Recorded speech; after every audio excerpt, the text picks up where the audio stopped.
Yeah, yeah, yep. Okay, fine. Before we get started, we give all praises to our power.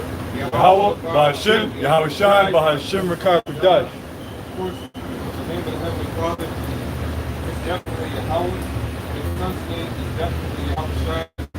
Rakaha, Josh, the Holy Spirit. That's what comforts and guides us in all understanding. Peace and blessings to Lord Israel. The double honor to our elder apostle of Israel. They came back from reincarnation, known as Great Millstone. Alright, reincarnation is real. Are we the prophets? We out here again. We're going to prophesy the downfall of Israel. Wake up to the election of Yasha Allah through the spirit of Yahweh by Shem Shah. Alright, we're going to go into prophecies, but this is still the hopeful year that all prophecies come to pass. Alright, go ahead, brother. Zephaniah chapter 1, verse 1. The word of the Lord came unto Zephaniah, the son of Hushai, the son of Gedaliah, the son of Amariah, the son of Hezekiah, in the days of Josiah, the son of Amon, king of Judah. I utterly consumed all things from off the land, saith the Lord. Right, so this is a future prophecy. This didn't happen in Zephaniah's time, alright? All things were consumed off the land. This is something that is going to happen in the future. Go ahead. I will consume man and beast. I will consume the clouds of the heaven and the fishes of the sea and the stumbling blocks with the wicked. And I will cut off man from off the land, saith the Lord. Right, that's going into the nuke. The only thing that can destroy all the fish in the sea and the fowls of the air is that nuclear fire.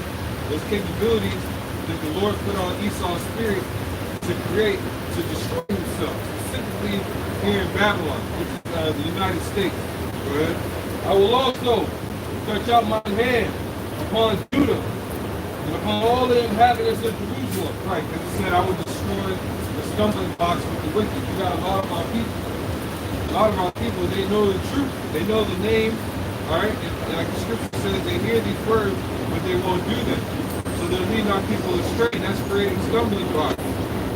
Not putting forth Yahweh Shai in the front, letting him get the preeminence, like the scripture says.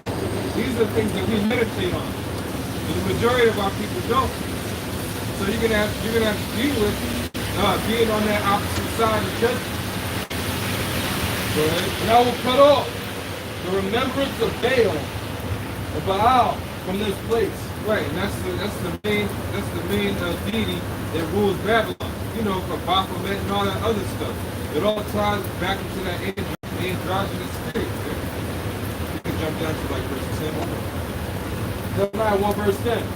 And it shall come to pass in that day, saith the Lord Yahweh, Bahashim Yahweh Shai, that there shall be the noise of a cry from the fish gate and howling from the second. Right, the fish gate is a place of commerce. You know, a place where like you see in Seattle, they toss the fish back and forth. That's where you go to get your food. It's the marketplace, all right? Because that's the real money. You know, if you got a bag full of 10 trout, you have money. You can exchange. So this says it's going to be a cry from the fish gate. Meaning there's going to be an economic collapse. We're still waiting on that right now. All these other countries, those are like 24 plus countries. Yeah, they're trying to join BRICS to get rid of the dollar. Starting in June, a lot of countries are going to start going back onto the gold standard to back everything up. So your fish gate is about to be free. Meaning your shelves are going to be empty. But before that, the price is going to go up. The trucks are going to have to start paying more just to get to you. And so in turn, you're going to have to pay more for money as well. And a howling from the second, and a great crashing from the hills. How? You inhabitants of Latesh, all the merchant people are cut down. All they that bear silver are cut off. Right, so even the gold and silver standard, you know? Yeah, we got our troy ounces, but how long are we going to be able to exchange with that? You know? That's not going to last long. People going to be looking like, I don't want your gold and silver, nigga. You got a roll of toilet paper? Exactly. You know what I'm saying? You got the that bounty. I'm talking about that bounty, you know, that 1 cent. Yo, they're gonna be looking. A lot of people, you're going to be rationing out your toilet paper real soon. Hey, Salaki, brother, that's the spirit, because I always think the same thing. Like, when that time comes, you got to be quick with the Troy ounces, bro. Yeah. Because these people don't realize that's the end of it all, you know what I'm saying? So you got to be quick. Yeah, because for every troy ounce, there's a price associated with it. It's on the stock market. So if that crashes, how are you going to gauge how much that is? Right. Too, you know? Exactly. We got a back section about the show. Chapter 9, 111 again. How? You inhabitants of Magtech, for all the merchant people are cut down, and they that bear silver are cut off. Yeah, Magtech was an ancient city, if I'm not mistaken. It was kind of situated near some water. All right, and it was a marketplace, man. It was a high place of commerce. The scriptures talk about how the grinding is going to cease. We saw that in 2008, and they say what's coming, which is right around the corner, is going to be way worse than 2008. Yep. The CBDC, what they trying to set up, that's not going to work for a very long time. See, Esau has this contingency, like he's going to make it through the destruction, like he's going to make it through the economic collapse. Once this is over, the Lord said he left the kingdom that he's not going to give to any other people.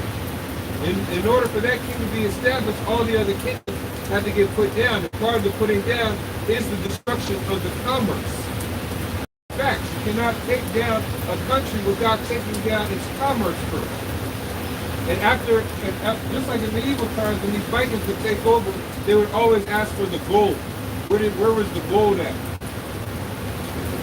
Well, hey, the gold that's going to be here is going to be torched. All right, no more Edomite inscriptions on money anymore on earth. This is the so-called light. And it shall come to pass at that time that I will start Jerusalem with candles and punish the men that have settled on their leaves. Right. And now the spirit is changing. It said, I will also search Jerusalem with candles. So at the same time, right after the economic collapse, the Lord is going to search Jerusalem with candles to punish the men who are upon their leaves. And why were they on their leaves? Because they're leaning on Babylon. You were leaning on this economy. You also got a carnal contingency plan, all right, to try and make it through. That's why you have your 501c3. That's why you have certain businesses and certain accounts set up. That's why you're heavily you bugging out over crypto, man. See, the one thing about these crypto guys on the internet who are gurus and stuff, they always tell you the great thing, you know, the success story. They don't show you the statistics of how many people are failing, owing money, down and out because of that shit. You know? That's why crypto's like a casino, man. You get in, while you hot, get the hell out. Go ahead, bro. That day, in their heart, the Lord will not do good, neither will he do evil. Yeah, and that's the thing. That's why they're lollygagging and they're on their says they settle upon their leaves. When you settle upon your leaves, you get proud, and that's the way that you start talking. Oh, the Lord's not going to do nothing. He's not going to do this. He's not going to do that. All right. And again, the punishment also is going to come. And I want to say, because before that, it was an economic collapse. And then it said, punish the men in Jerusalem who are settled upon their leaves. You got Israelites who believe that the M-A-R-K, the Ragma, is not the M-O-T-B. And the Lord is going to bring that, and he's going to make you make a decision. And you're going to be punished because of it. And you're going to be functioning right. When all hell breaks loose, all right, because this guy, he's trying to say, they're going to, if you're speaking about the word, they're going to zap your account that you can't get groceries. Nigga, that don't mean I can't loot. You know what I'm saying? That don't mean that there's other means to get groceries. You know? And to get food. And how long is that going to last? The major thing that's missing is faith. That's another reason why you're going to get punished. That's one deal. Isaiah chapter 19, verse 15. Neither shall there be any work to Egypt which the head or tail, branch or rush may do. Right, that's why I said if at the fish ate into the second, it's going to hit all classes of people. It has to hit all classes of people because in Revelation 13, it said whether we're rich or poor, free or bond, great or small, all have to get the Quran. So in order for that to happen, they all have to be on the same playing field. It has to, that glass ceiling, it has to get broken. Everybody's got to start on the bottom floor. That's what Esau wants. He's going to create that chaos. He knows the collapse is coming. All this devil has to do is hit a switch. It's a video game to him. Can you read that again? Isaiah chapter 19, verse 15. Neither shall there be any work for Egypt, which the head or tail, branch or rush may do. Right. It's going to be no more street sweepers. You know, there's going to be no more metro access, no public transit, no more nursing. You know, no more sanitation, waste going around. You say no more call centers, no more construction, no more any of this stuff, no more healthcare workers. Because remember, when Esau sent everybody home, the only people that could be out were they called Essential work. essential workers. All the essential workers, they said no root nor tail. They're going to be free too. They're not going to be out here trying to risk their lives when cannibalism has broken out. You don't know how to face cannibalism. Our people don't know how to operate just off of 24 hours with no food. You know? Says, Let 72 hours pass by. Go ahead.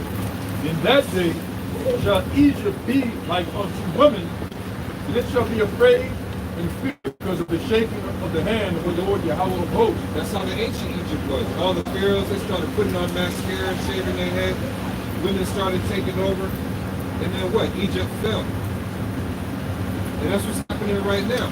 And you have a lot of men because you've been storing up these carnal coins. Now the Lord is going to make you feminine, man. If you haven't been getting strong in the faith, you haven't been praying, you haven't been communicating and envisioning what's going to happen and praying to the Lord, they protect my mind. You know, I know my adrenaline is going to be pumping and help me react accordingly, you know? That's why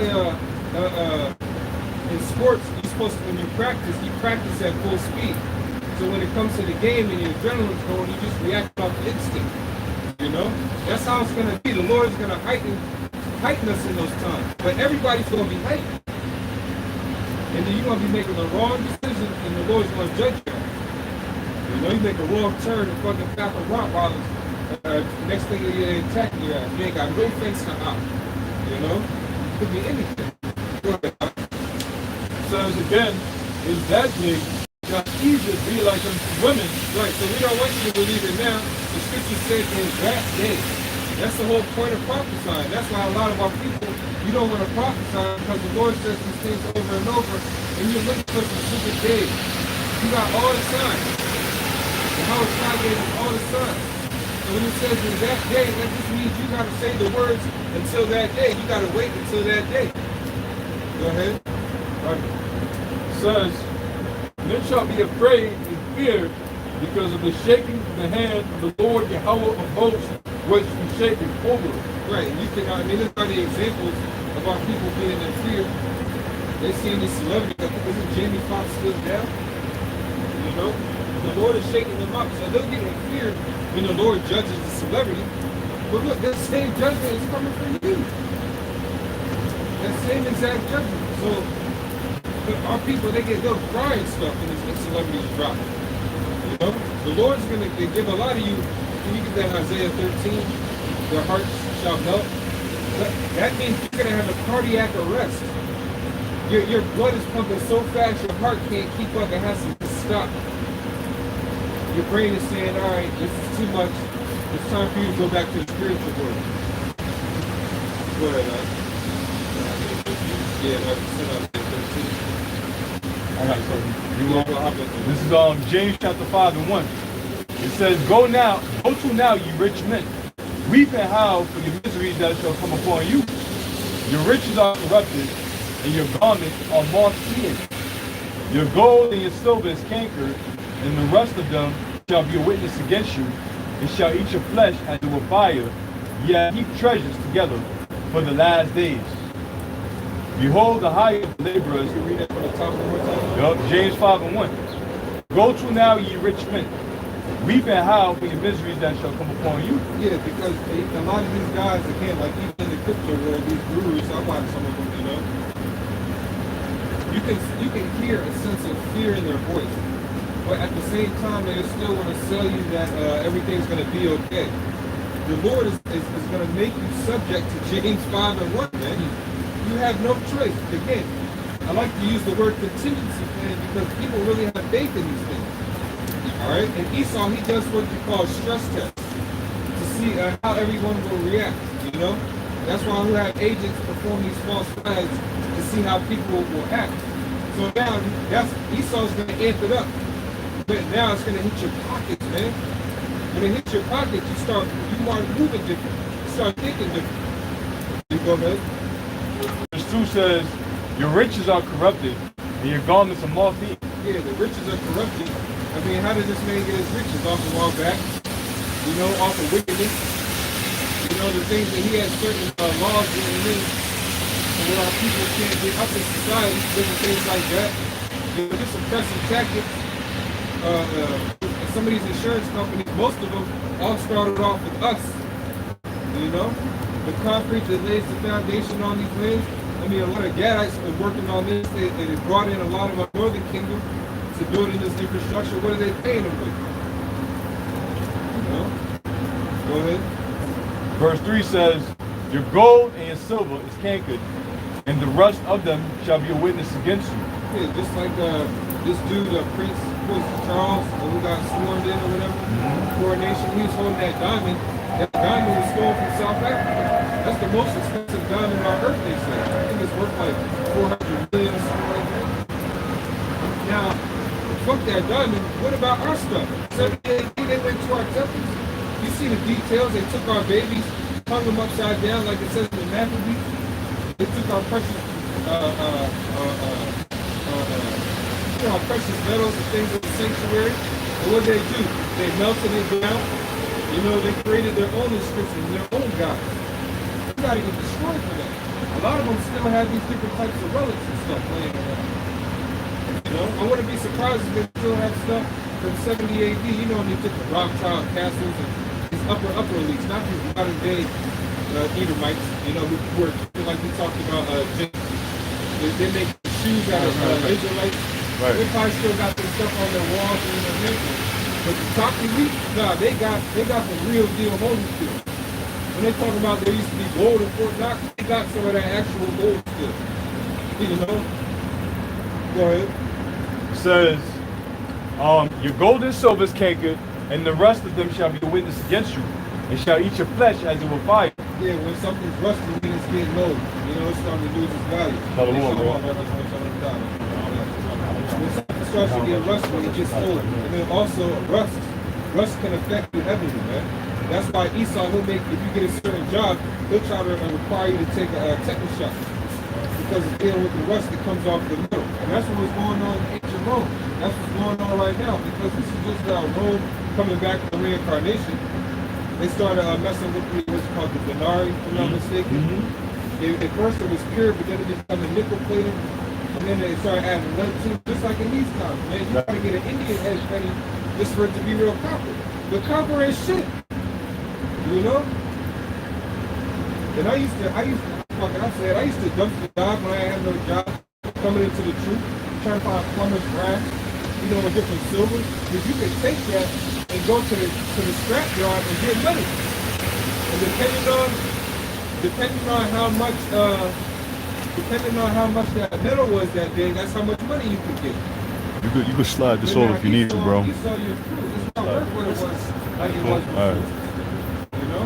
Bring it over there. I got That's what's going on with the dollar. That's why you got all these countries trying to join BRICS. And 24, it says 24 plus bro. You know? I mean, you got small countries, even all small countries, you like, nah, fuck Babylon, you right. You fuck all this plastic washing up on my shore, our women are going crazy. And you got that documentary, it's called the Confessions of an Economic Hitman. Yeah, that's that rust.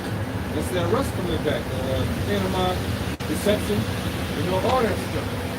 There's some more there, James, about the film. Yeah, it says, ye have heaped treasures together for the last days. Right, you keep treasures for the last days because your treasures is quickly going to evaporate, man. It's quickly going to disappear. you heaped up all this wickedness for right now. The brothers Zakar was saying it took like 290, 39 or something like that. 239 years to build the U.S. We talk about all the 50, 51 states, however many states. It took all that just to build this place. And you did all that just for right now. Oh, it also says that in Job 27, though they heap up raiment as the clay, as the dust. You're doing that all, one, for you to be destroyed, and two, so the real rulers of the universe can take the earth and the resources that are on the earth and use it wisely and in righteousness. See, we're going to be the ones to control all the assets on earth. You Edomites are done. All right, you Edomites are through. You want some precious stones or precious things? You need weapons, or not weapons, metals to make fruiting hooks and stuff, you know, to do your field. You got to come to us. Or else you're going to have to be out there and do what you got to do by hand. And it's going to be rough for you, too. Again, why? Because the riches of all are corrupted, man. Scripture talks about if you got ill-gotten riches, that's how the kingdom's translated from one people to another. Go ahead, Job 20, verse 15. He had swallowed down riches, and he shall vomit them up again. And how about yeah, like this guy Joel Salenta, he used to be happy about it. Yo, the way he's progressed over the years, he's pissed now. Now he just straight up, he just gets on there and just curses out the Amalekites. You know? Calls them dickheads, he just be going off. Before he would try to say, well, you can do this, you can do that. Now he's just like, nah, this shit's over. Right. You know? Yeah, it's a setup. Go ahead. Sorry. Yeah, this is Job chapter 20, verse 15. He had swallowed down riches, and he shall vomit them up again. Yahweh Bashim Yahushai shall cast them out of his belly. He shall suck the poison of asps. The viper's tongue shall slay him. Part of those riches, he built these deep underground bunkers. You got a lot of Edomites, they got money, so they buy these structures that they think they're going to survive the nuclear holocaust. So now when they come back, it's just going to be a whole record of rich motherfuckers on Earth, you know, while everybody else is destroyed. No, you also going to get destroyed by that too, and the price of that is going way up. So those bunkers, they call deep underground military bases. Dump. They call it dump. Deep underground military bunkers. They're heavily invested in that stuff. Remember, Kardashian? She showed her apocalyptic closet. She had all this stuff stored up, you know. But she's gonna get zapped, man. The angel can come in there and go like this, and all of it expires. Now you can't eat any of it. Go ahead. You shall not see the rivers, the floods, the brooks of honey and butter. That which he labored for shall he restore, and shall not sell it down according to his substance shall the restitution be, and he shall not rejoice therein. Yeah, it's gotta be even. You know, it says according to his substance, so shall the destruction be. I mean, look at all this stuff. The Lord, the only way to destroy all this is through some type of nuclear capability, man. That's the only thing that's gonna quickly get rid of everything. You know, it's not gonna be no battles here with some of the angels, like we was talking about. Some of the battles here, you know, and this is long, prolonged war. You know, and we retreating and we coming back the next day to destroy more Babylon. No. When the missiles hit, that's it, man. Yeah, that's the video. When the missiles hit, that's it. Go ahead, I got something. This is what you asked for Job 27. And verse 16 it says, though he heap up silver as dust, and prepare raiment as the clay, he may prepare it, but the just shall put it on. Read that again. Though he heap up silver as dust. Right, he heap up silver as dust. You can't even see dust. Dust is everywhere. You know? Dust is everywhere. So if he has silver as like dust, that means he has everything. That's how we understand that this has to be talking about Esau, because he was given the dew of heaven. And it said that he would rule with the sword. If you rule with the sword, that means you're a fierce ruler. He obviously has to be ruling right now. Oh, the scripture also says the earth is given into the hand of the wicked. That's how we piece together who's in rulership and how we identify you in the scriptures. So it says, though he keep up silver as the dust, Go on. Right. So we heap up silver as he does, and prepare raiment as the clay. Right. The clay is also in the clay. Clay is just like dirt, man. It's just like soil. And the further, like you go down south, the clay down there is like red. You know, they got a bunch of red clay down there. And there's different other color, different variations of clay too. It's all throughout the earth. That's how much gold this man has. You go ahead. It says, verse 17, he may prepare it, but the just shall put it on. Right, so like I was saying, there's that duality. The Most High is bringing that down. Not only is he going to destroy your silver and your gold and all your horrible riches, this monetary system, this economy, he's doing all of that so that we can take what's the righteousness of it and make it more righteous. All right, like your silver, your gold. You got all these nations coming together, the BRICS. What the BRICS don't understand, they do it. Remember, that's headed up by Edomites, man. The Edomites are crazy. These nations aren't just going to come together and Esau's like, oh shit. South Africa, Brazil, China, they come together to make a stand. Nah, Rothschilds are in on that. Oh, yeah. We're going to take that gold or whatever electronically you got going on, that's backed by tangible assets. We're going to take all that and make it righteous.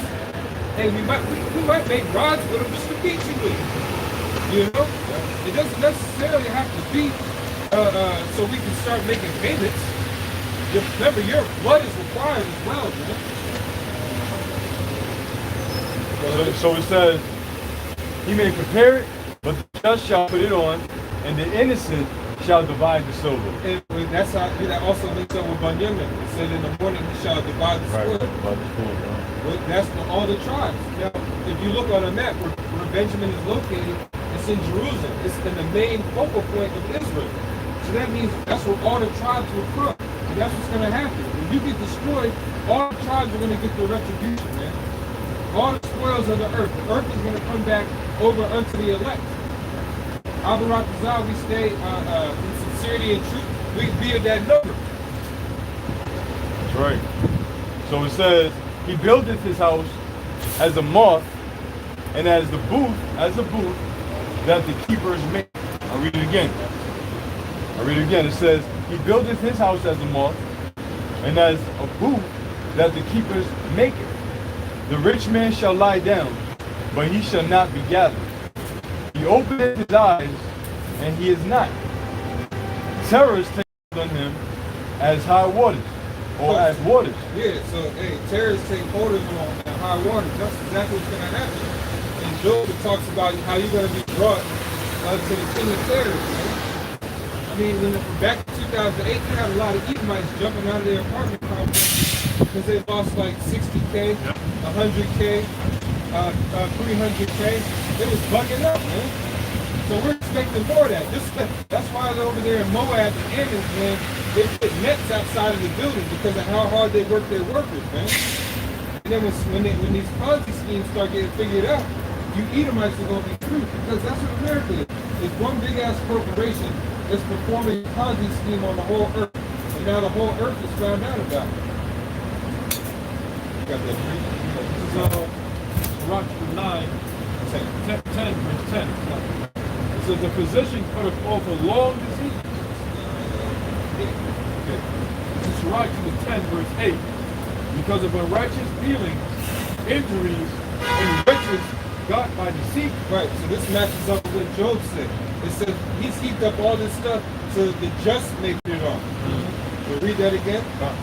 Sirach 10, verse 8. Because of unrighteous dealings, injuries, and riches got by deceit. Right, riches got by deceit. This man, he got America by deceiving the Gadites. That's a known fact. That's the so-called Native Americans, the Seminole Indians, the Reubenites, as well as Issachar's land, man. He split Issachar's land right in the half. I believe Issachar's land went all the way up to Canada, if I'm not mistaken. All right? So it says riches gotten by deceit. And then what he did, it took a while, for Esau, when he came to West Africa, he was taking the Niger River, and it took a few years to start going up there because he kept getting these different diseases. It wasn't until these Hamite chiefs and stuff started healing him and allowing him to go up there. Then he was able to perform his treachery. Well, like it says Isaiah 33:1, if you probably want to get that. Go ahead, It says the kingdom, I'm reading it again from the top. Sirach chapter 10, verse 8. Because of unrighteous dealings, injuries, and riches got by deceit, the kingdom is translated from one people to another. Right, it says the kingdom is translated from one people to another. And in that translation, it's going to be very violent, man. The Lord talks about with great violence shall Babylon be taken down. And guess what? With great violence against the other nations, because of what they did to us, that's how our kingdom is going to be established. Except it's going to be in righteousness, man. Alright, it's going to be in complete righteousness. And that's the translation of Yahweh Shemel Shai. It says the saints of the Lord shall take the kingdom. And in taking the kingdom, you're going to take people, you're going to take resources. Alright, and the Lord is going to be with us. And that's when you know that he's with us when he performs these mighty acts against you. That's the only way the earth is going to know it. Go ahead, Daniel chapter 7, verse 27. And the kingdom and dominion and the greatness of the kingdom under the whole heaven shall be given to the people of the saints, the Most High Yahweh, whose kingdom is everlasting kingdom, and all dominion. That's not talking about, you ask a Christian, who are those saints? They're going to say that's the church. He just said the kingdom's going to be for the people. So it's a particular people on earth, man. The prophet Daniel was racist, okay? Whether you like it or not. These are racist words coming from our power, Yahweh Shemel Shai, to the prophet Daniel, so we can understand in these times. And racist just means for your people, a love for your people. All right, if you're a bicyclist, that means you love bicycling. That doesn't mean you just hate football, you know. You just love bicycling. Go ahead, bro. It says, and the kingdom and dominion and the greatness of the kingdom under the whole heaven. Right, the greatness of the kingdom under the whole heaven. That's a good point. Our kingdom is going to be under the whole heaven, man. The earth is going to be converted over to us. It was created for our sake, so the Lord is going to give us the fullness of it again. He's not going to create a new heaven and a new earth just for us to have a little portion of it, man. That makes absolutely no sense. That makes no sense, man. The Lord is going to bring a full balance after destruction of the earth. And in that balance is the salvation of Israel and our rulership. Go ahead. It says, shall be given, and the greatness of the kingdom under the whole heaven shall be given to the people of the saints, of the Most High Yahweh. Right, the saints are the ones that have made a sacrifice of the Lord. I mean, that's what Leviticus is all about. The Lord talking to the Levites on how to perform the sacrifices for the people and what we're supposed to do ourselves. Yep. Go ahead. Whose kingdom is an everlasting kingdom, and all dominions shall serve and obey it. Right, because that sounds similar. Exactly. That's what Nathan told David, the prophet Nathan. That's what he told David what happened with Solomon. But if it didn't happen in his time, so we understand that's talking about Yahweh. That's who Daniel was talking about in these scriptures. All right, the stone that came down and destroyed all the toes.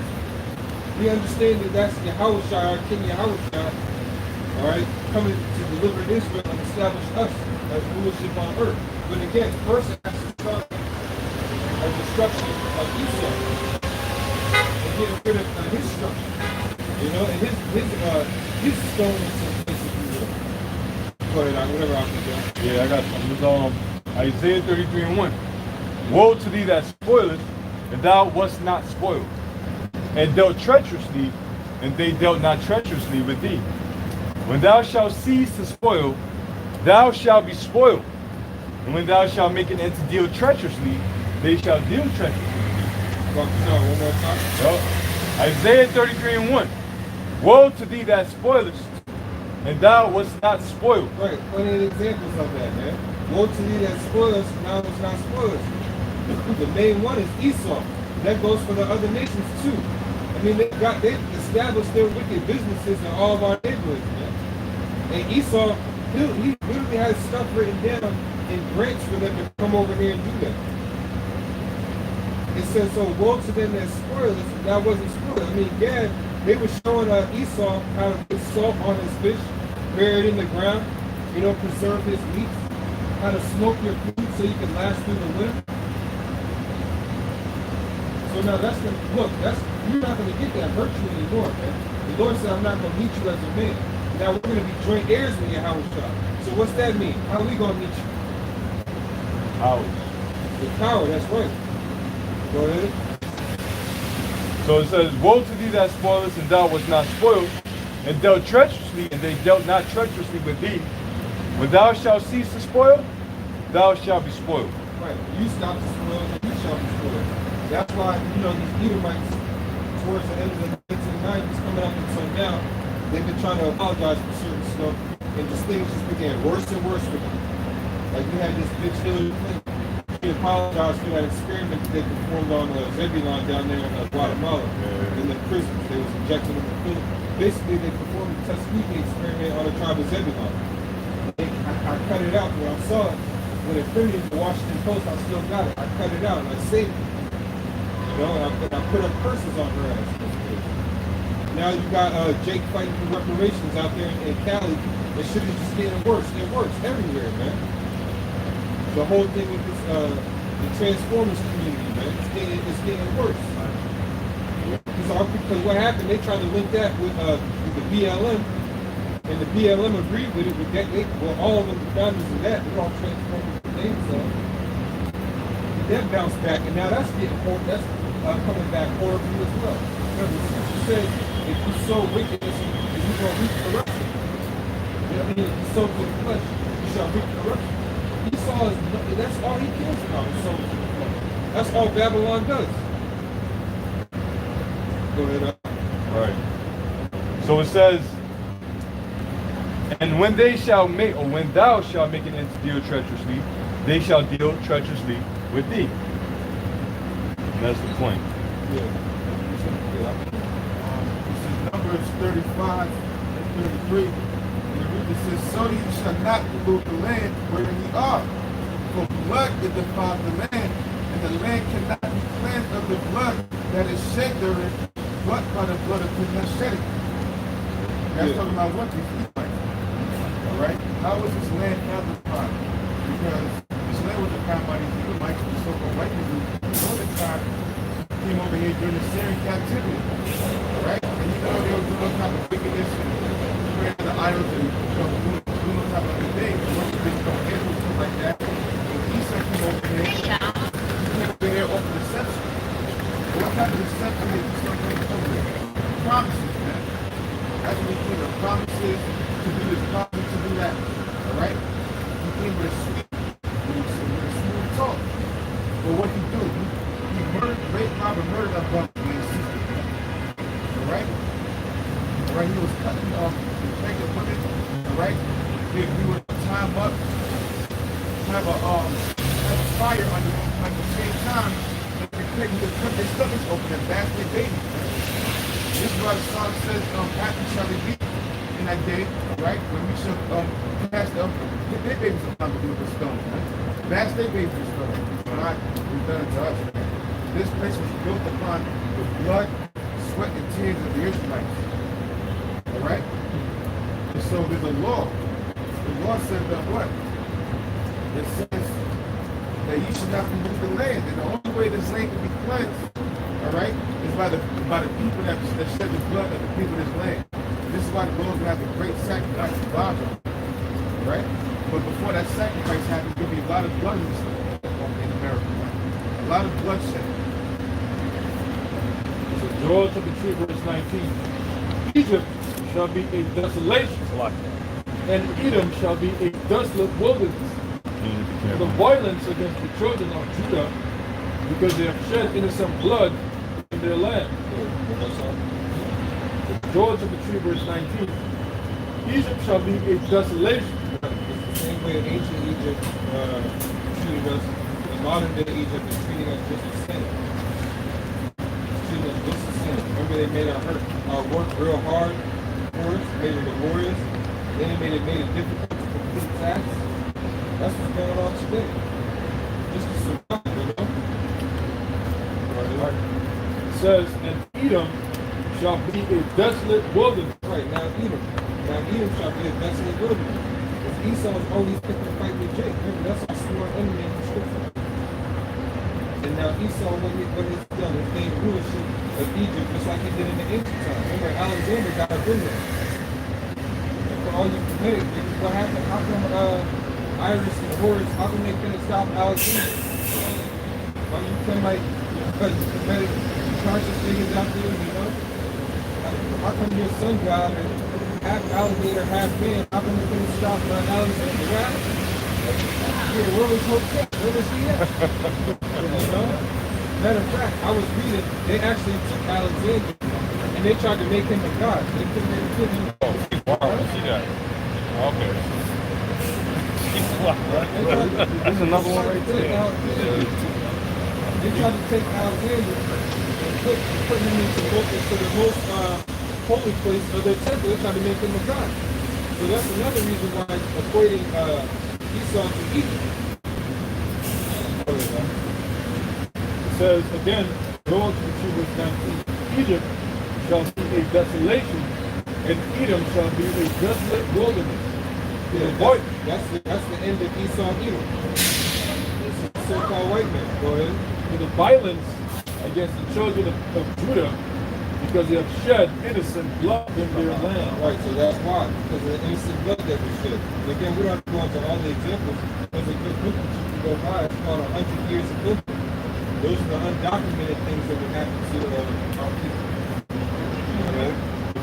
Ezekiel chapter 35, verse 3, it says, I'll start with 1. It says, moreover, the word of the Lord Yahweh came unto me, saying, Son of man, set thy face against Mount Seir, and prophesy against it, and say unto it, thus saith the Lord Yahweh. Satan got to rear his Behold, ugly head. O Mount, This is never he shall. Yeah. That's all. again, this is the book of Ezekiel chapter 35, verse 1.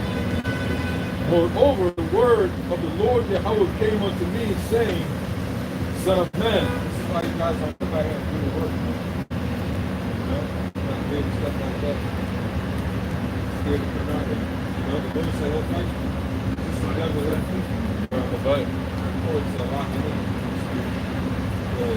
the Son of man, set thy face against Mount Seir, and prophesy against it, and say unto it, Thus saith the Lord Yahweh, Behold, O Mount Seir, I am against thee, and I will stretch out my hand against thee, and I will make thee most desolate. Yeah, Mount Seir, Mount Shayar, which means hairy. Another way that we can identify who Esau and Edom is today. Alright? He said he's against you. This is a prophecy against Esau and Edom. And he has destroyed so-called white man off the face of the earth, or Esau and Edom off the face of the earth. So there is no end of all people. Why would he destroy a people when they still have to get their judgment? There's certain things written about it that haven't happened yet.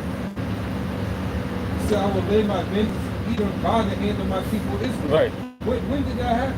When It hasn't when did the people who are in the land of Israel today go against a nation of Edom? Right. To put their hands against them? With all the tribes, by the way. That hasn't happened in history. It wasn't happening in Ezekiel's time. You know?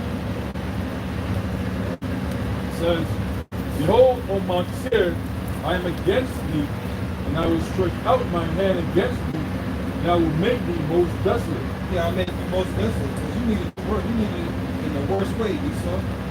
You Yeah. trump all the nations, man. You trump all the nations when it comes to your wickedness.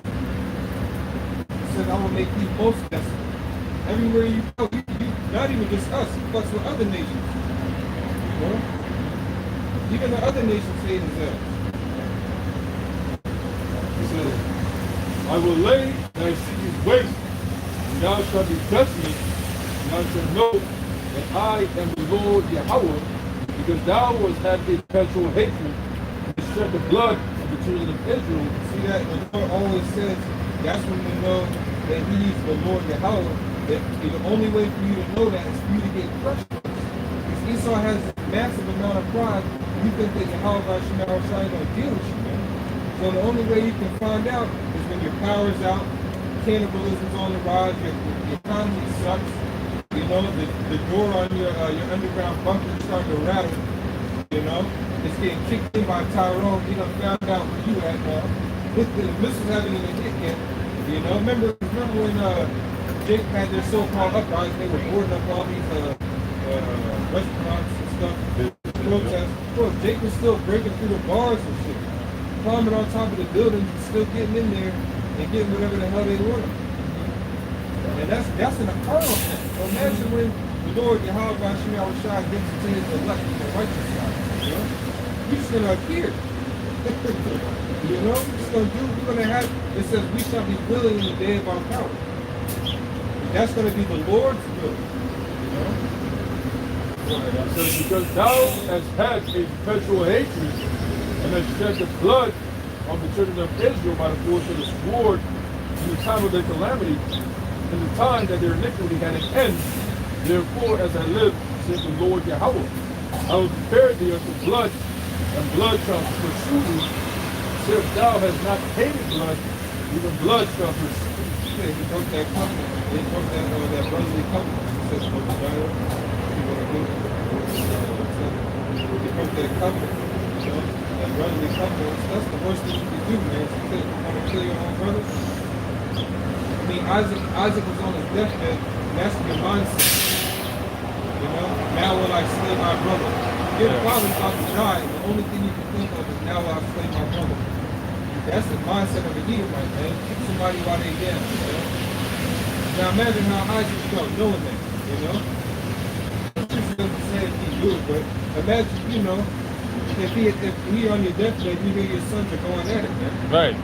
That's crazy. Scripture says, honor thy father and thy mother. Esau is wicked. Isaac said, don't marry other nations. Esau does it. You know, first thing he did. And again, going back to the point here, because you shed the innocent blood of Israel, we're not gonna let you skirt off and let people forget that. Because the majority of our people will tell us to forget stuff. You know? Look, it's only about 100 years ago. You gotta go back, 1920s. Right. You know, 1920s, it was still rough. Right. You know, Jake was still second class, third class citizen. Go ahead, Right. Yeah, this is Obadiah, verse 10. It says, for thy violence against thy brother Jacob, shame shall cover thee, and thou shalt be cut off forever. In that day that thou stoodest on the other side, in the day that strangers carried away captives horses, and foreigners entered his gates, and cast lots upon Jerusalem, even thou was one of them. But thou shouldst not have looked on the day of thy brother, and the day that he became a stranger. your brother's getting jumped, right? You go to school, your twin brother, by the way, is getting jumped by all these bullies. You just sitting there laughing, or you just gonna walk by. You know? You gotta put it like so Jake can like really understand. You know, like, you know what I'm saying? Like, or you got a son, and your son is someone you love is getting beat up, you know?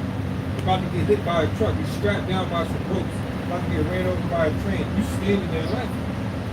That's how Esau was doing this back then, and how he does it right now. That's crazy. That's why the Lord got bringing crazy stuff to us. He gotta do something horrible to you. And along with all you niggas who agree with him, man. Right. Right. You got a lot of so-called Latinos, Native Americans, so-called Negroes.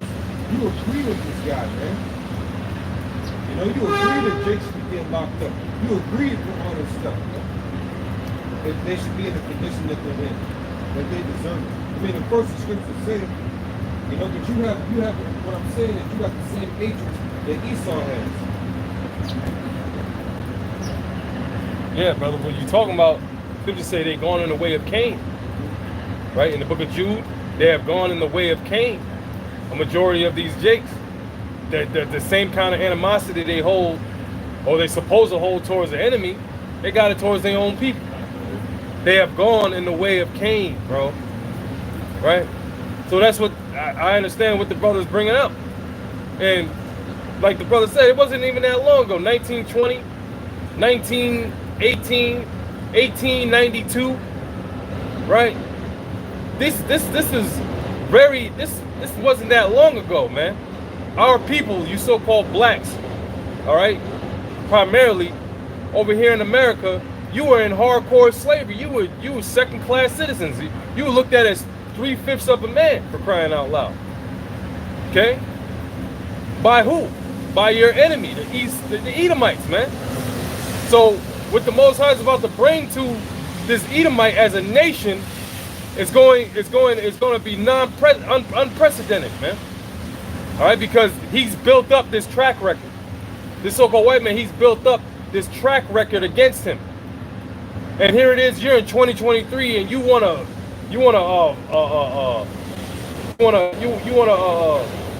be on the side of the Edomite as if this Edomite is gonna be for your good in your turn. You got Joe Biden. He went to a black college talking about white supremacy. Are you kidding me? Right? He was at one of the, what would they call them? HBCUs. Yeah, HBCUs, the water. Talking about white supremacy and shit. Joe Biden, man. You see? So the scriptures say what they say, and they are what they are, man. All right, when it comes to the judgment on Esau, and the majority of our people that don't want to get down with the program of Yahweh Shem Shai, you're through. That's just plain and simple. That's what it is. And we here to tell you that. Go ahead, brother. Ezekiel chapter 25, verse 12. It says, thus saith the Lord power, because that Edom have dealt against the house of Judah by taking vengeance, and have greatly offended and avenged themselves upon them. Therefore, thus saith the Lord power, I will also stretch out my hand upon Edom, and will cut off man and beast from it, and I will make it desolate from Teman, and they of the Dan shall fall by the sword, and I will lay my vengeance upon Edom by the hand of my people Israel. Yeah, when you go into the history of that, go into the study of that, that's dealing with the so-called white man, Amalek, the Arabs, and the Africans. Because if you look up the Dan, it goes into two sons, all right, two separate sons that Abraham had, right, by Keturah. Well, one son he had was by Keturah. They gave birth to the Dan, and the other one was by Cush, was Ham. Ham gave birth to a Dedan as well. All right, so that's pretty much a conglomerate of the nations that put us in slavery. So when it says Edom and they of the Dan, it's dealing with that very history of our people going into slavery. The so-called white man, Arabs, and the Africans had put us in slavery, man. And the Lord said, by his hand, by the hand of what? His people, he's going to execute that vengeance upon them. So Jake is going to get back, man. Payback. Go ahead. It says, and I will lay my vengeance upon Edom by the hand of my people Israel, and they shall do in Edom according to my anger and according to my spirit. And they shall know my vengeance, says the Lord power, they shall do in Edom according to my fury, according to my vengeance, and they shall know. All right? Yeah, you got it, huh? Yeah.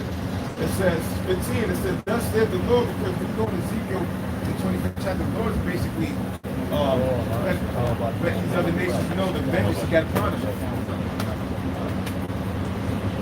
The Lord is basically letting them list go of all the nations, what he's getting ready to do.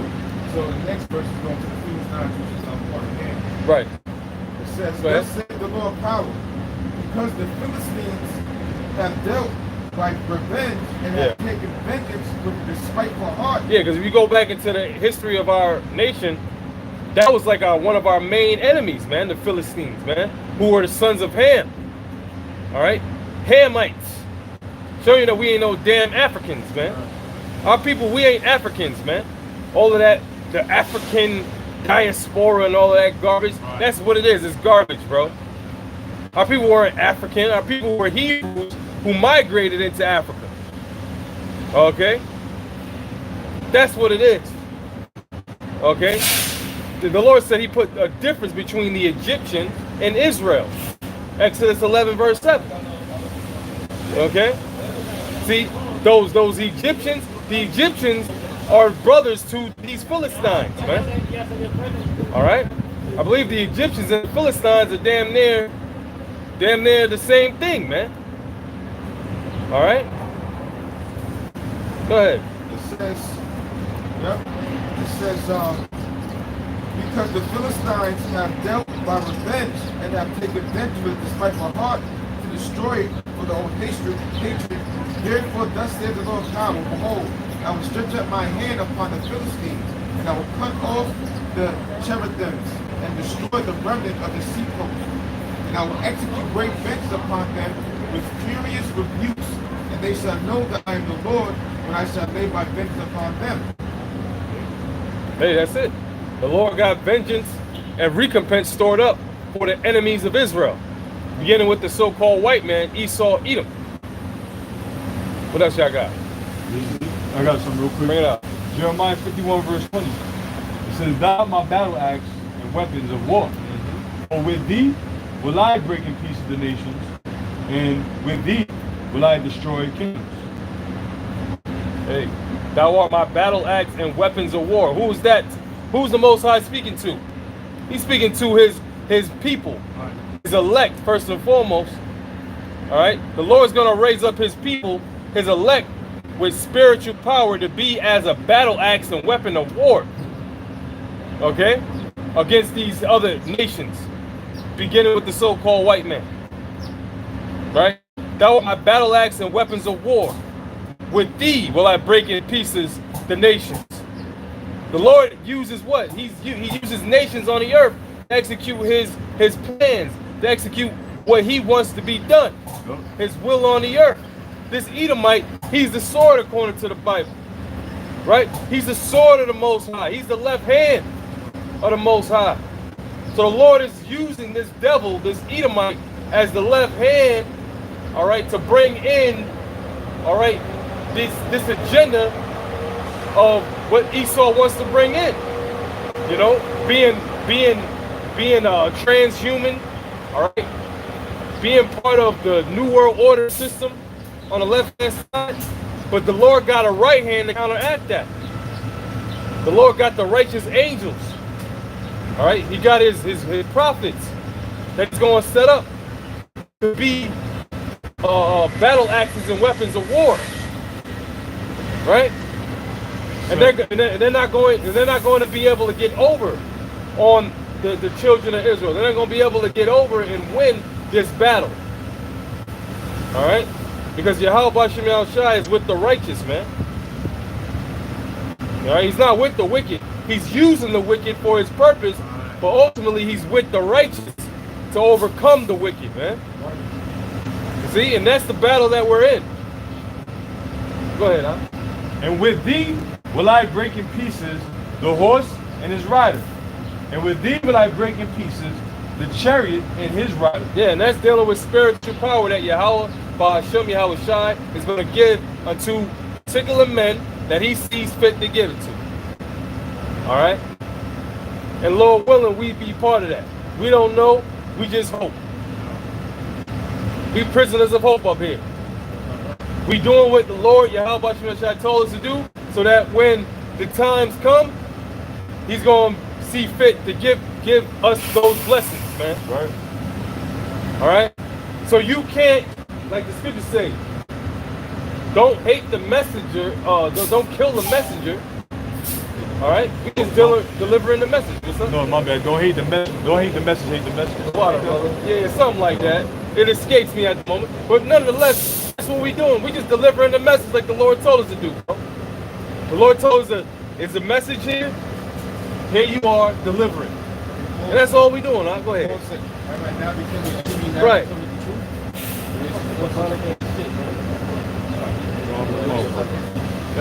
Got another verse. It says, with thee also will I break in pieces man and woman. And with thee will I also break in pieces man and woman. So what does that mean? What does that mean for the average citizen of the world? They're going to get judged by the Most High. The Lord got judgment for them. You understand that? The Lord is coming to judge, man. The Lord is not willy-nilly up in the heavens, sitting back like everything is all good. The Lord is a man of war, man. His son is the top warrior of the nation of Israel. If the Lord, the Most High, is a man of war, how much more his son? Because we here to what? Exalt the son. We here to worship the son. Yahweh Shai. We here to kiss the son, lest he be angry and perish. We perish from the way.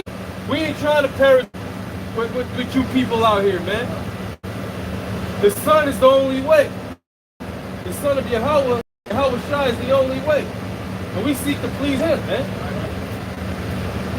So when this judgment comes, he's coming at the forefront. Yahweh Shai is at the forefront. Because his father's a man of war. So is his son. So this was coming. You Edomites, you want that smoke, right? When you go get it from Yahweh Shai. Alright? The Lord, Yahweh Shai, is going to destroy you Edomites off the face of the earth. He's going to destroy your rulership. He's going to destroy everything you got going. Okay? So saith the Lord. Read. And with thee will I break in pieces old and young. See that break in pieces old and young, man. Yahweh Shai is a God of judgment. A power of judgment, man. America is due for judgment. America, known as Babylon the Great, according to the Bible, is destined to be destroyed by the Most High and his son. Everybody that's with this world is going to be destroyed with it. We're not of this world. That's why we speak what we're speaking. That's why we're out here doing what we're doing. So that we don't be judged with the world. But the judgment's coming. There ain't no stopping it. The judgment's on its way. It's very soon. We don't know how soon, but we know it's soon enough. And this Edomite is going to put out another mandate of another damn type of some kind of crisis, man. And you people going to be in a world of shit. Worse than C-19, 2019, man.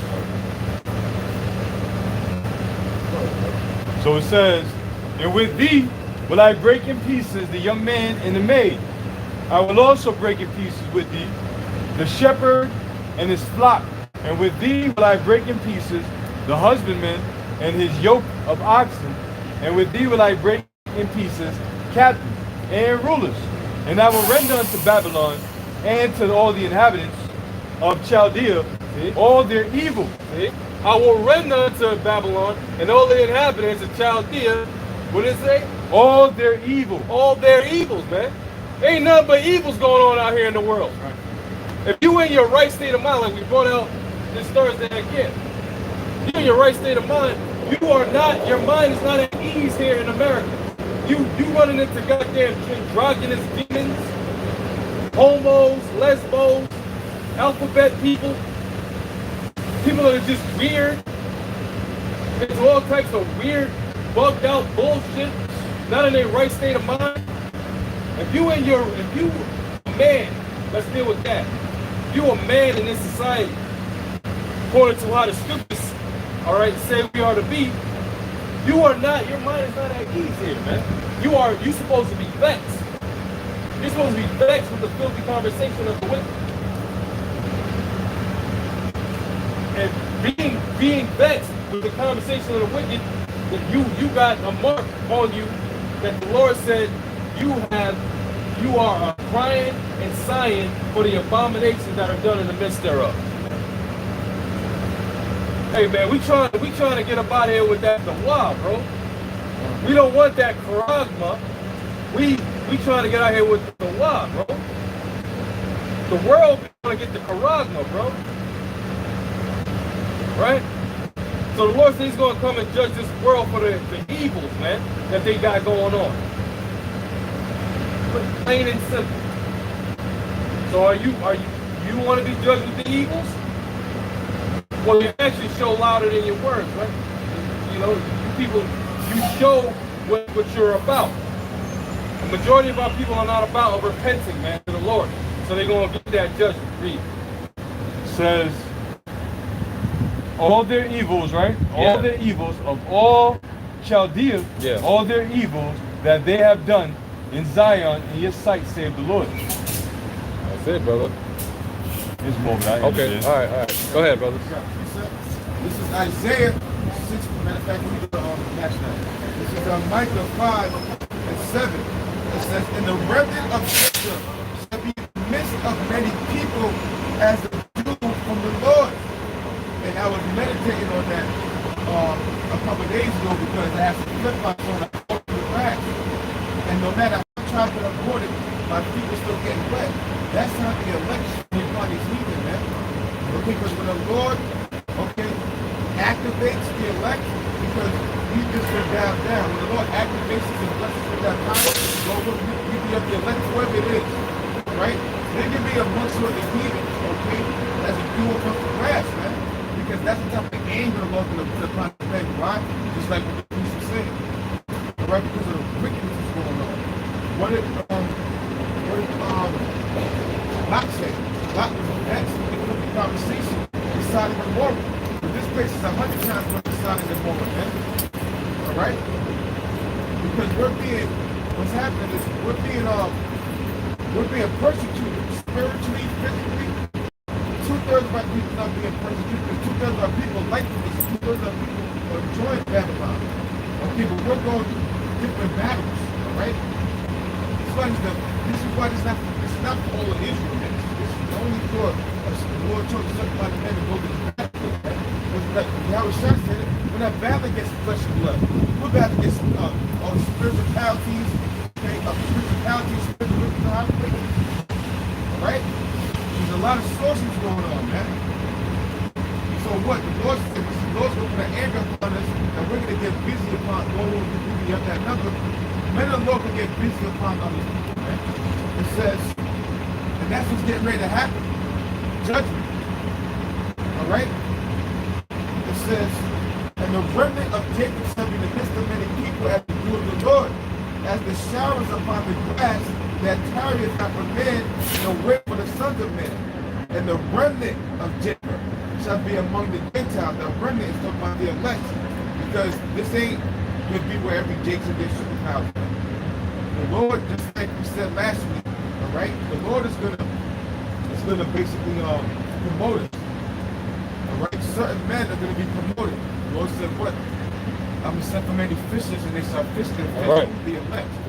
All right. Jeremiah 16, verse 16. Behold, I will send for many fishers, saith the Lord Yahweh. Now, how's the Lord going to send for many fishers? The Lord sent for many fishers via the way of prophets. When Yahweh Shai was walking, okay, and when he found his disciples, he said, what? I'm going to make them fishers of men, because when they were fishers for food. The Lord said that he's going to make them fishers of men, man. And this is what the Lord is doing with the prophets. All right? The Lord is fishing for the elect. We're not fishing for all of Israel. All of Israel's not going to get on this side, man. All Israel's going to do whatever the hell they want until they get destroyed. Says, and after will I send After for many, what? After the Lord sends that great famine, not of water, not of food, not of bread, but hearing the word. You think that's it after that? Now the Lord is getting ready to promote us. Okay? Into what the preacher said earlier, to battle action. The Lord says, thou art my battle axe and weapons of war, for which you will I destroy nations. That's what the Lord, that's a promotion. The wife is staying stiff and hard by some every time. And build to the end. The job is good. Those are promoted. and after will I send for many hunters, So those same fishers that were fishing for the elect, the Lord said that he's going to turn them into hunters. Okay?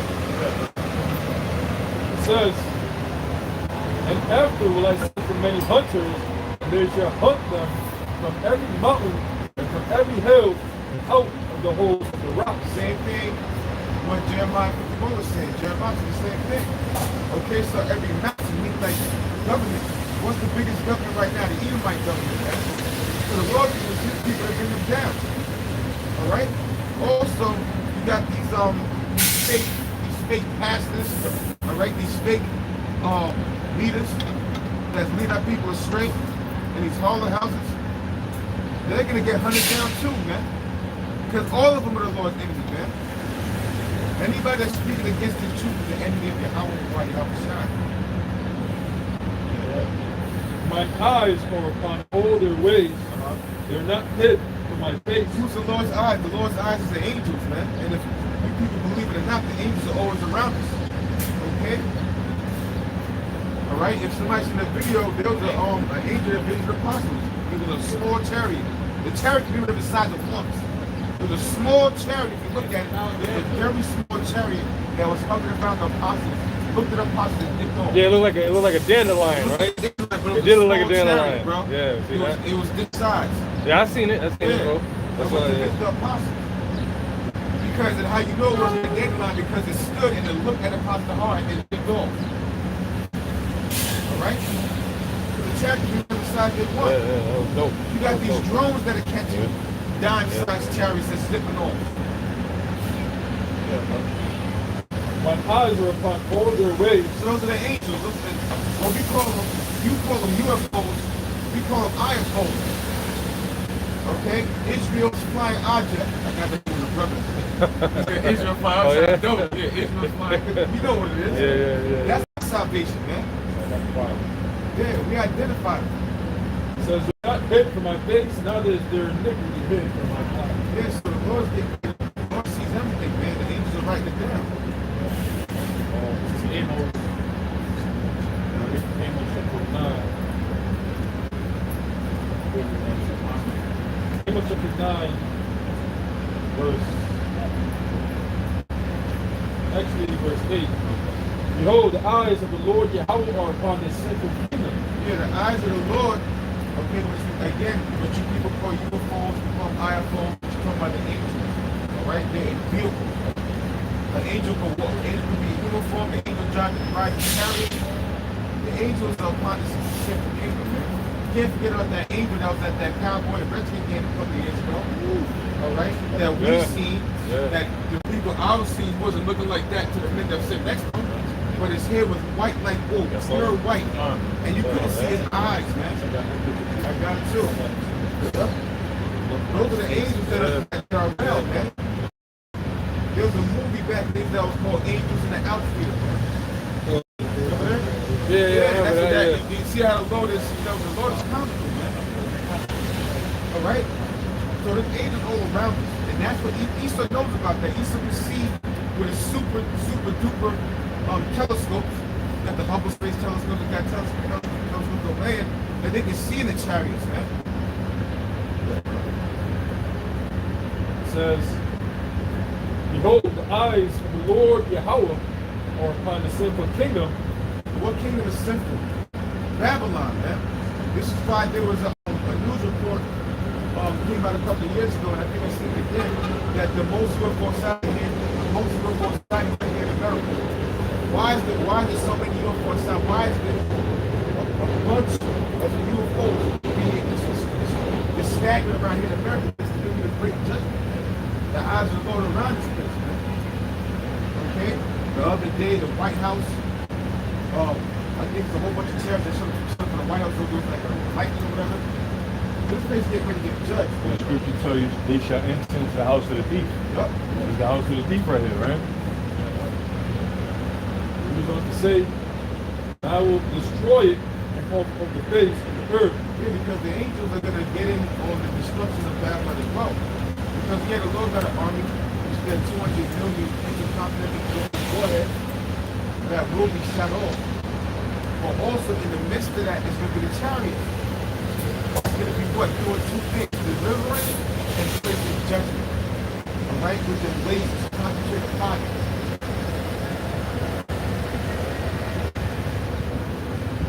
Says, saving that I would not utterly destroy the house of Jacob, said the Lord Yahweh. Meaning that there's going to be a remnant that's going to be delivered for the greatest salvation that you can ever receive in your life. There's going to be a remnant that's going to be a part of that salvation. That's talking about the elect. Alright? Some are going to be asleep, and and some of them be alive, right? But the people always see the salvation of the elect. Hear the way of the eye of hope. Lo, I will command, and I will sift the house of Israel among all nations, like a corn is sifted in the sea. How the Lord is going to sift the house of Israel. The Lord's going to sift the house of Israel using what? The chariots, angels. But why? Because we're going to have that whole woman be up there, like that why, that mark, that exempt from judgment. So when the angels are delivering exactly, they're going to be delivering the ones that know why, exactly the ones that don't have that.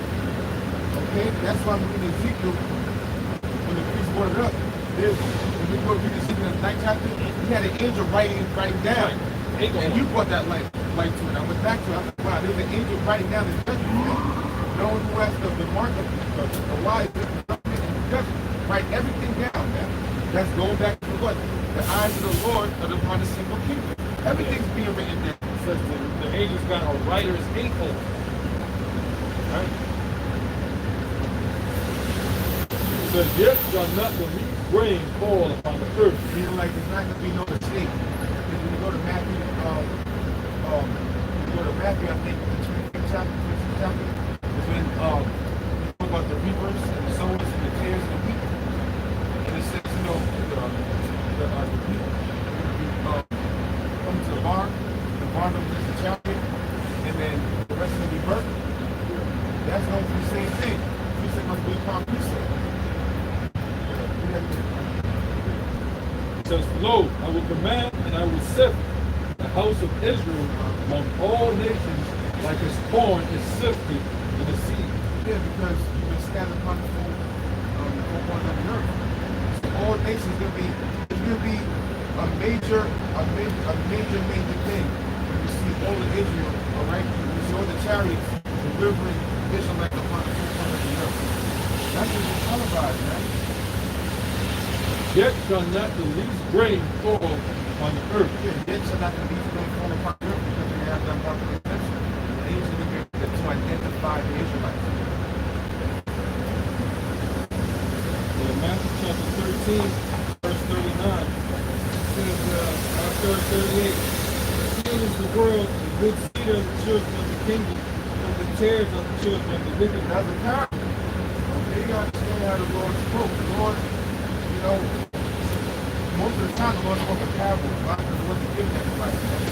Many Bible scholars and how it shines for miracles, not even be people, what is it? Seeds you gotta to eat, water, you know what I'm saying? You know?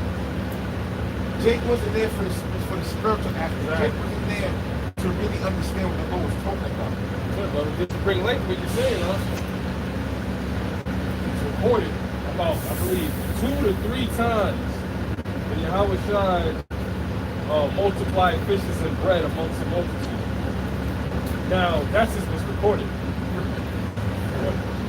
That's just what's recorded. But just like you was saying, brother, majority of Jake that knew about Yahweh Shai, they was like, yeah, you know, we can go to him to eat, we can go to him, you know, he can do amazing things. But they wasn't there for the spiritual nourishment. They weren't there for the knowledge and understanding and the wisdom that the Lord and Savior held. Real bread. The real bread, the bread of life. Right? But ever we have believed on me, as the scripture says, out of his belly shall flow rivers of living water. They weren't there for in that aspect for Yahweh Shai. They were just there because Yahweh Shai said, you only here because you ate the loaves and the fishes and were filled. That's why you were here. So just adding on to what you're saying, brother, that's absolutely correct. And we got to shed more light on that. Because when you go into Jake out here, how much more now Jake now out here, bro? Right? How much more now Jake that's been so damn used to the so-called American lifestyle that woke up that they're Israelites. How much more now? But back then, they knew they were Israelites, right? But they still didn't have faith. So how on now, bro. That's why we're blessed, brother. The scripture says that man shall not live by bread alone, but by every word that proceeds out of Go ahead with what you were saying. It's Matthew chapter 13, verse 38 again. It says, the field is the world, the good seed are the children of the kingdom. Yeah, the children of the kingdom is talking about the Israelites. That's the good seed. Not if you remember when you go to Galatians, it says not the seed of the men. Right? The children of the flesh, not the children of the promise. Okay, but Isaac said I see the Lord. So, you know what I'm saying? The field is the world, the seed, but the good seed are the children of the kingdom. But the tares are the children of the wicked one. Yeah, the children of the wicked one is talking about Esau, Edom. And the majority of that happened in the time of slavery, man. Right? Where we had no power, right? It was literally in the hands of the devil. And they were sowing these seed unto our women, man. Alright? That's why we literally have tears in them. Tears is you can't just look at a chocolate cake and say, oh, you're Israel. Some of these men are Edomites, man. Yeah, Chocolate covered Edomites. Right, huh? I had a dude that I thought was Jake. I thought he was a Benjamite. He told me, oh, I know the outside I'm black, but the inside I feel white. Wow. And he said that with passion. And this before I knew the truth. Wow. He was like, yo, I don't know why. And I'm like, what? But I knew why. I mean, I know why now. Because you're an Edomite. That's why you're a tear. That's why you're always with the Edomites and you never got along with Jake. Alright? So there's a lot of tears around here, man. Okay? Some of these people, the office make you think of Jake like tears, man. And the same thing, vice versa. You can't just look, okay, the so-called white person say, well, you know, or anybody, all the nations, they say, no, you're a heathen, man. Get up out of here, man. Because if they believe this word, they believe in Yahushua, and believe everything the gospel is saying, we're going to go from that went into Israel, and the Israelites, man. Yeah, brother. The enemy that sold them is the devil. Yeah, the devil, see? So that shows you right there, that's not talking about no spiritual demon Satan, man. It's talking about the devil, which means deceiver. Alright? Which is talking about the so-called white man, man. This is what they've been hiding from these people for thousands of years, man. For really hundreds of years. Alright? That the devil, the Bible speaks about the so-called white race. The so-called white man walking the stage, man walking the child. They're the devil. Go back 100 years and tell me that they're not the devil, man. Let the Lord take you, go back 100 years and 200 years and watch and see the trials, because we don't know the trials that's going on, man. We we can't read the books. All right? We don't have the thing that was being written down, man. You know?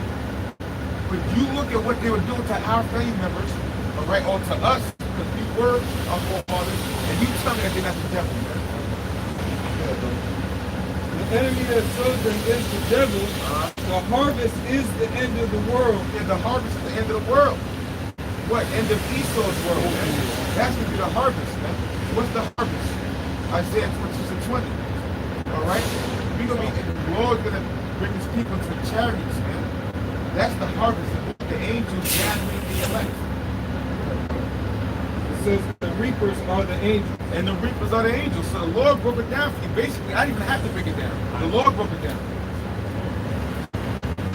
That was the Joel 23, verse 13. Put you in the sickle, the harvest is ripe. Yeah, put you in the sickle. A sickle is a harvesting instrument, man.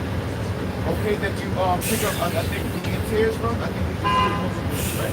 With the sickle. Yeah. It's to gather up the wheat. Okay? Yeah. On the what? We're pulling the plant. Pulling a blade and looking like a wheat. They would beat the grain to separate the grain from the chaff. So he says, put you in the sickle, the harvest is ripe. Come, get you down, for the precious flow, the fast overflow of their wickedness is great. Yeah, so basically the Lord is getting ready to do great judgment via the way of the angels. Meaning the angels are going to come down and they're going to be zapping the wicked. All right? While gathering the elect. That's talking about UFOs right there, man. That's talking about a UFO invasion against the world. That's what people don't understand. This is a mystery here, man. That's literally talking about UFO invasion, bro. Yeah. Right. So, I got what a flail is, what you mentioned it. So it says a flail. It says a flail is a threshing tool consisting of a wooden staff with a short, heavy stick swinging from it. That's a violent act, all right?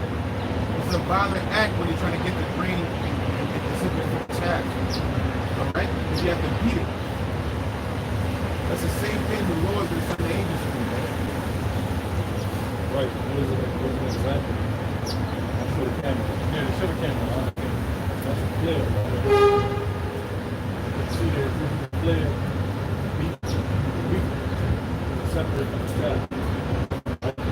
So again, it looks like a reaper, like a sick.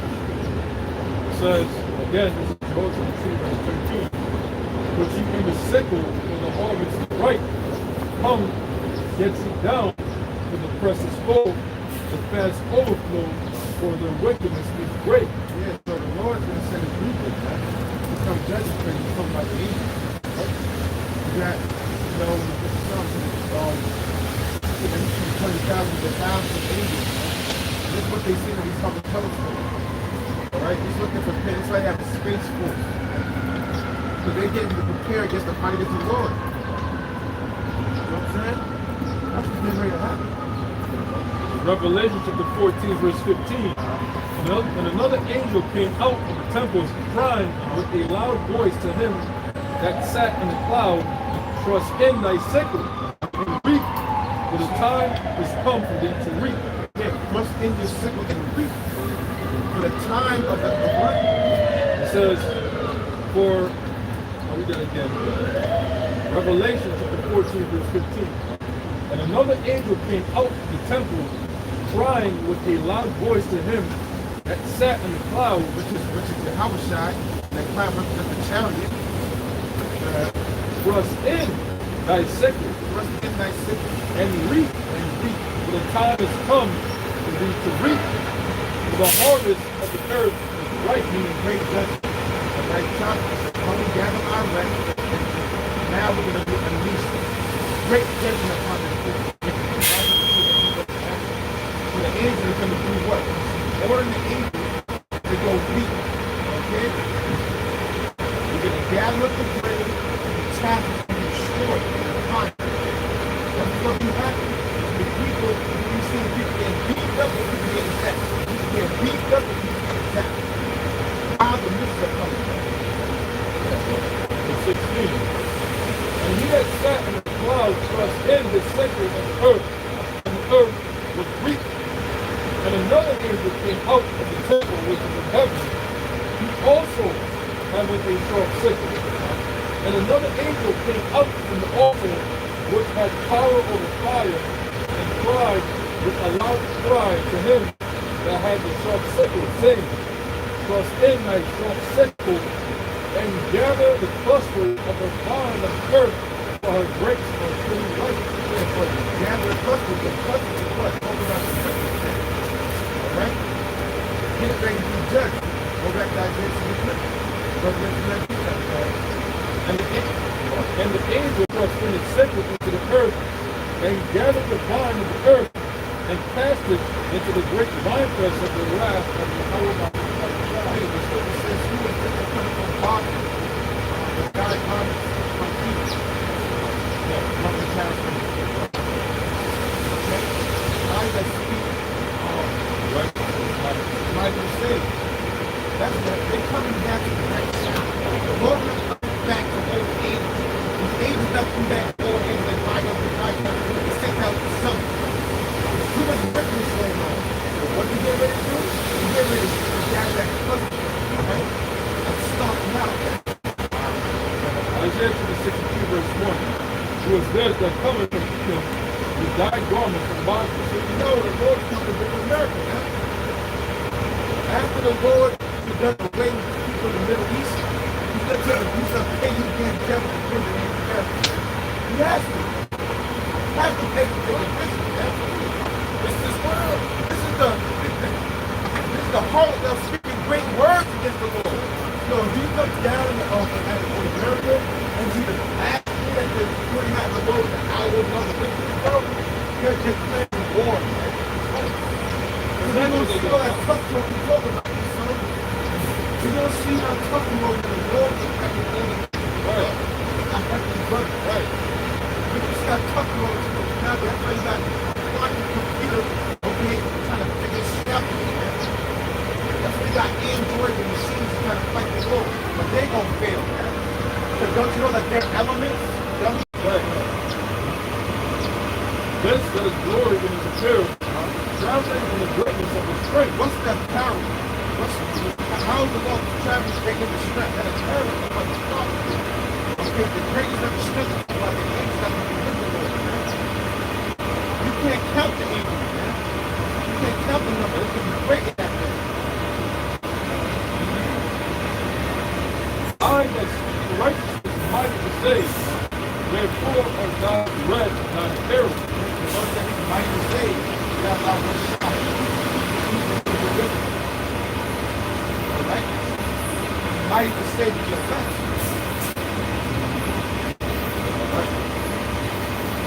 Says, wherefore are thou red, not herald, and thy garments like him that treadeth on wine Sleep or wine back. Alright? That's metaphorical. The Lord has actually shut down and stopped our enemies. Alright? The Lord has got arms. Okay, that toxic fire. Alright? People just like Independence Day, man. They can turn to dust. Just like our water, they're going to be running from the dust, man. See a humongous Negro sitting on the father seat and just get zapped. Verse 3. I have tried the winepress alone, and of the people there was none with me. I will tread them in my anger, and trample them in my fury, and their blood shall be sprinkled upon my garments, and I will stain all my raiment. For the day of vengeance is in my heart.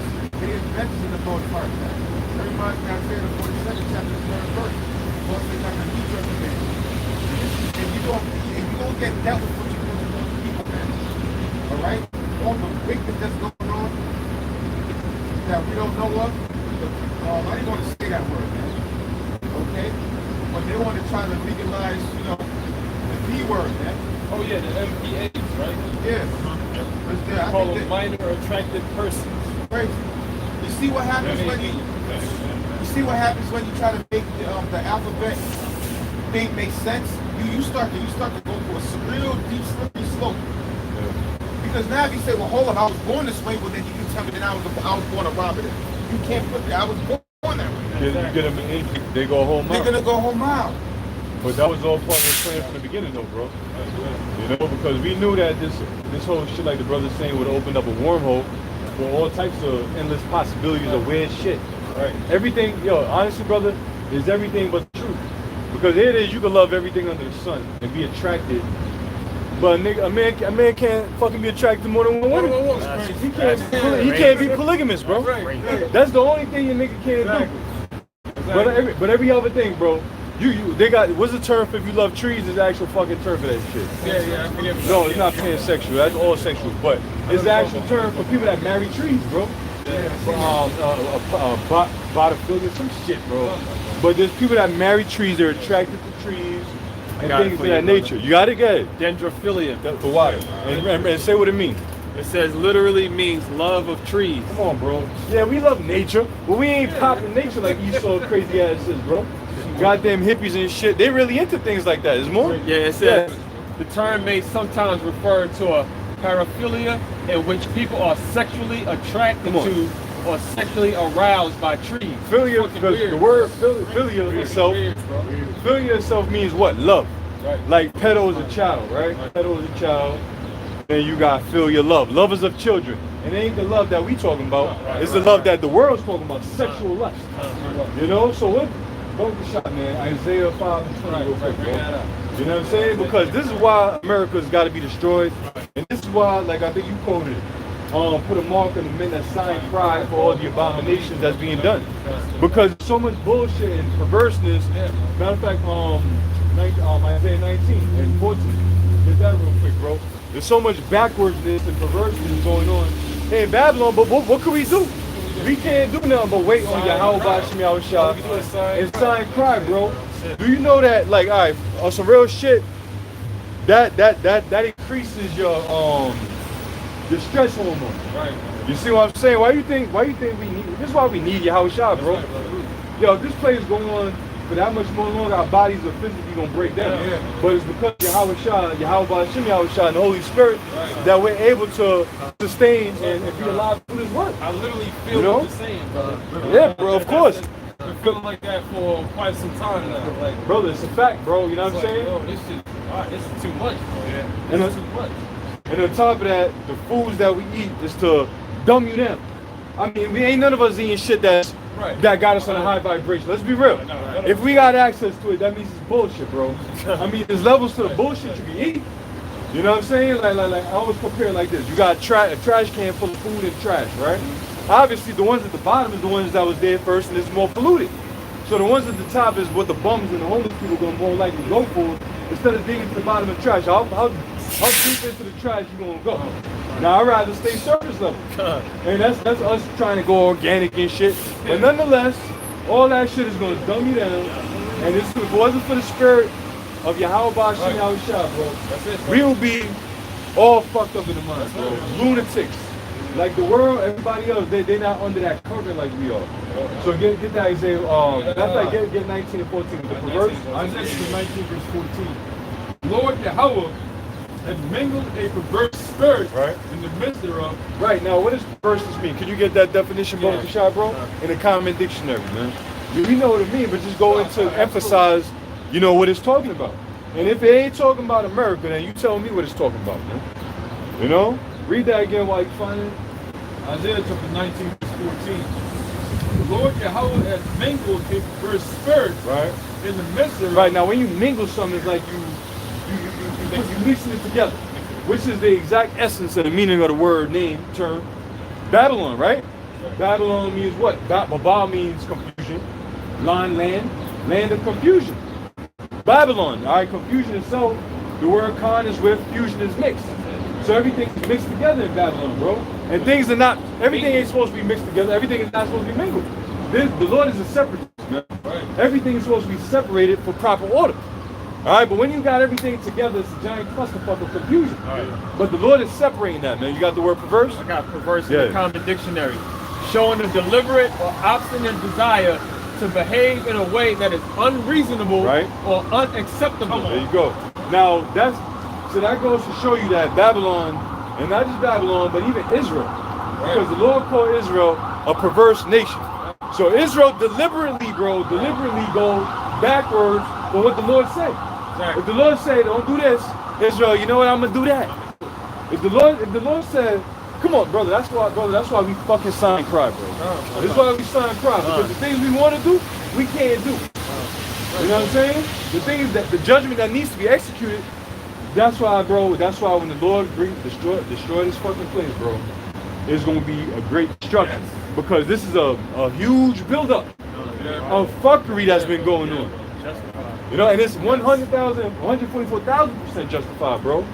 You see what I'm saying, bro? That's why it's all about the elect. To hell with niggas who rather go perverse and backslide and do what they want. To hell with them, man. That's why it's a miracle just to be here right now, man. That's right, bro.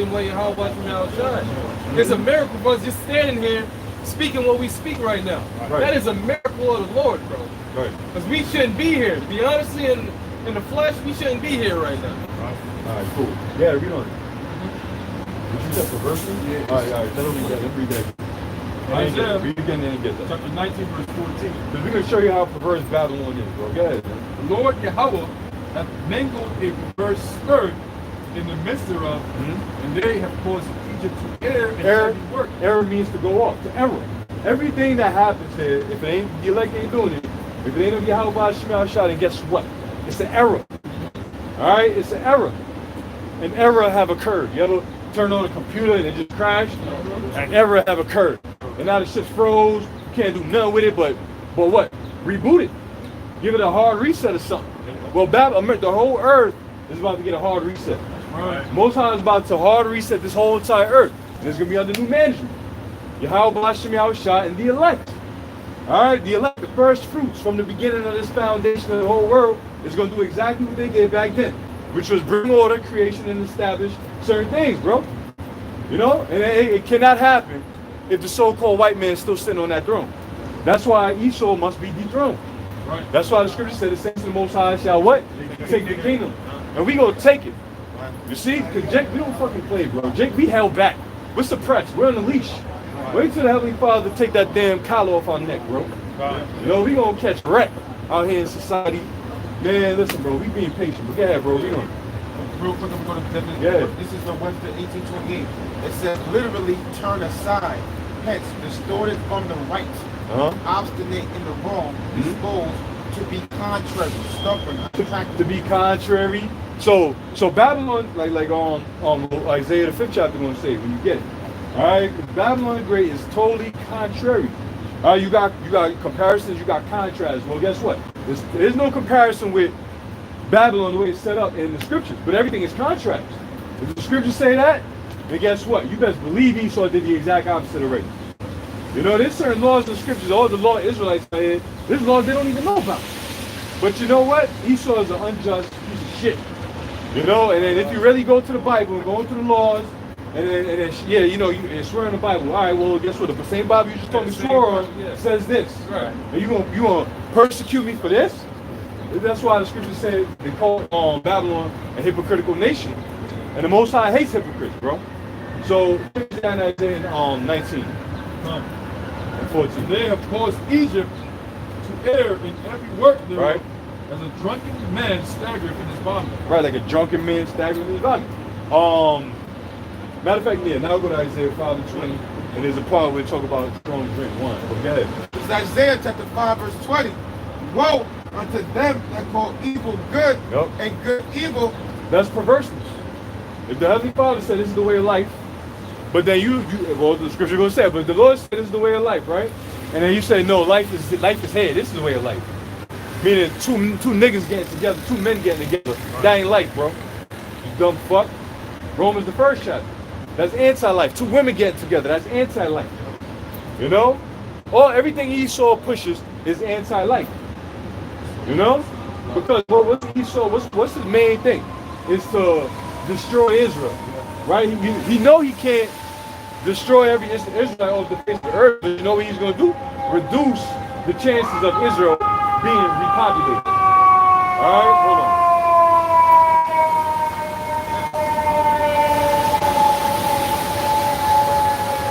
You know? Hence what? Making it to where the women don't rely on the men no more. So now they on their own. You give a woman liberty, bro, forget about it. It's done. It's over. Alright?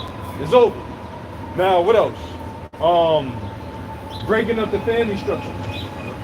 Showing, you know, because with that, Esau showed pretty much that there's no more hope for the family structure. And now these young generations, which I don't blame them, but you know, it goes back to the older generations or whatnot, right? But now these young generations, bro, it's all about whatever. Popping, moving on, abortion, you know? Do whatever the fuck they want to do, bro. The traditional way of how things used to be is gone. And Esau got to pay for that. Planned Parenthood, which ain't nothing but a sacrificial temple for the children of Israel, sacrificing your children to Molech. You know, thinking you're doing a good deed. I'm not ready. What if you ain't ready, then, bitch? You know, hey, close your goddamn legs, man. Right. You know? But it's like that's just the perverseness I'm talking about. Look at it, bro. Yeah, this is from Blue Line. One of the definitions of perversion is perversity, which perversity is one of the synonyms is bloody-mindedness. Bloody-mindedness, bro. Ain't Esau a bloody man, bro? Bloody-mindedness. Man, listen, bro. Bloody-mindedness. Because if it ain't life, bro, it's death, right? If it ain't life, it's death. You know? But that's alright, because the Heavenly Father's gonna bring that same blood upon your own head, bro. So you got a lot to pay for. Go ahead, It says, woe, Isaiah 5:20, woe unto them that call evil good and good evil, that put darkness for light and light for darkness. Right? They That put hold on, they put darkness for light and light for darkness. Who's the light? Yahweh Shah. All right, bro. Yahweh Shah is that light, right? There you go. I mean, it's all right, but it's all right, you know what I'm saying? Jake, hey, even Jake out here in the world's fucked up, man. They grown in and get the hell up out of here, man. You know, so hey, he said that's right. It is right. You know? But Yahweh Shah is that light, and the God of this world, Esau, whom he had blinded the world, he's what? Darkness. So they put light for darkness, right? They said Esau is their God. And Yahweh Shah, who the hell is that? That's what they said. Oh, didn't the Lord say that in Luke that they that would not have me reign over them, bring them and slay them? You know what I'm saying? Because they'd rather have Esau rule over them. That's that Stockholm syndrome. That's that falling in love with your oppressor. That's why Isaiah the 3rd chapter, what is it, the 3rd chapter or the 1st chapter, where it says, why should it be stricken anymore? 1 and 5. It says, why should it be stricken anymore? The whole head is sick. Why is the Lord, all right, man, I've been beating these niggas' asses since day one. And they still don't acknowledge me. Well, should I beat them again or just fucking start over? Let me just start over with the ones that really believe on me. You know what I'm saying? Why should the ones that believe on me suffer for these knuckleheads, man? You see? That's why we, the remnant. Except there be a remnant saved, man. We would have been like what? Sodom and Gomorrah. Yahweh Shah is the first, the head of that remnant. And then you got the 144,000, the Elohim since the beginning. And what are we doing now? Bro, we through the spirit and power of Yahweh Shema Shah, preparing and paving that way for the kingdom to come. You know what I'm saying? By preaching. You know, by sowing the seed of righteousness. So when harvest time comes, we gonna reap the same. You know? At the end of the world is harvest time, and it is at hand. That's why, bro, hey, patience is key. You know, sometimes we do feel like, man, you know, you all beat up and fucked up in the spirit and blah, blah, blah, whatever, but patience is everything, bro. Suffer for righteousness' sake, and your reward ain't gonna fail you. Right? Yeah. It says that put bitter for sweet and sweet for bitter. Bitter for sweet and sweet for bitter. Right? America, the name America itself means bitter. Right? From the Hebrew Mara, which means bitterness. Alright? America means bitter. So they would rather be here in America. You tell them, yeah, we going back to our homeland, Jerusalem. And the whole world is gonna be ours. A nigga look at Jerusalem like, I don't want to go no damn Jerusalem. Right. I like America. We got cars, McDonald's, Chipotle. You know, we got flushable, you know, toilets. The nigga's simple-minded, bro. You know, you think he going back to the Stone Age when you said we gonna get Jerusalem back. You know, no. The kingdom of heaven is gonna be the greatest thing ever, bro. Right. Paul couldn't even utter the things he's seen, huh? You know? He said it was unlawful for man to speak. And we can't fathom and imagine, bro, just off the chariots alone, right? The chariots that come enter and out of galaxies and into the earth and all that, them things are on a higher level. There's none on the earth that can top a chariot, bro. So how much more the actual kingdom of heaven itself? Jake is small-minded. Jake is very small-minded. Thinking that we're going to go back into the Stone Age when we go back, you know, when things are restored. No, fool. You know, this is the Heavenly Father's kingdom. So the Lord's going to give Esau all this, but we're going to have less than this. Esau got these mansions and shit, 7 bedrooms, 20 bathrooms or whatever. But that's going to be better than the kingdom? That's how low-minded a nigga is, bro. But read on. It's 21. It says, woe unto them that are wise in their own eyes and prudent in their own sight. Right, which is all wicked. The scriptures tell you that the heart is deceitful above all things. And what? That's really wicked. Yeah? No, read on. Okay. Yeah. Woe unto them that are mighty to drink wine and men of strength to mingle strong drink. Right, that wine is talking about what? That lies, the philosophy. Everything that Esau is pushing, our people are ready, able, and willing. Right? To do that. They ready, able, and willing to do that. Oh, the so-called white man said this? All right, so we're going to do that. That's right. Yeah. Oh, he said shoot the J, we're going to shoot the J. Oh, he said the MOTV is going to be the new way. All right, so we're going to do it. Yeah. You know, everything Esau tell them, they do it. That's why the scripture tell you about the poor man's knowledge is despised.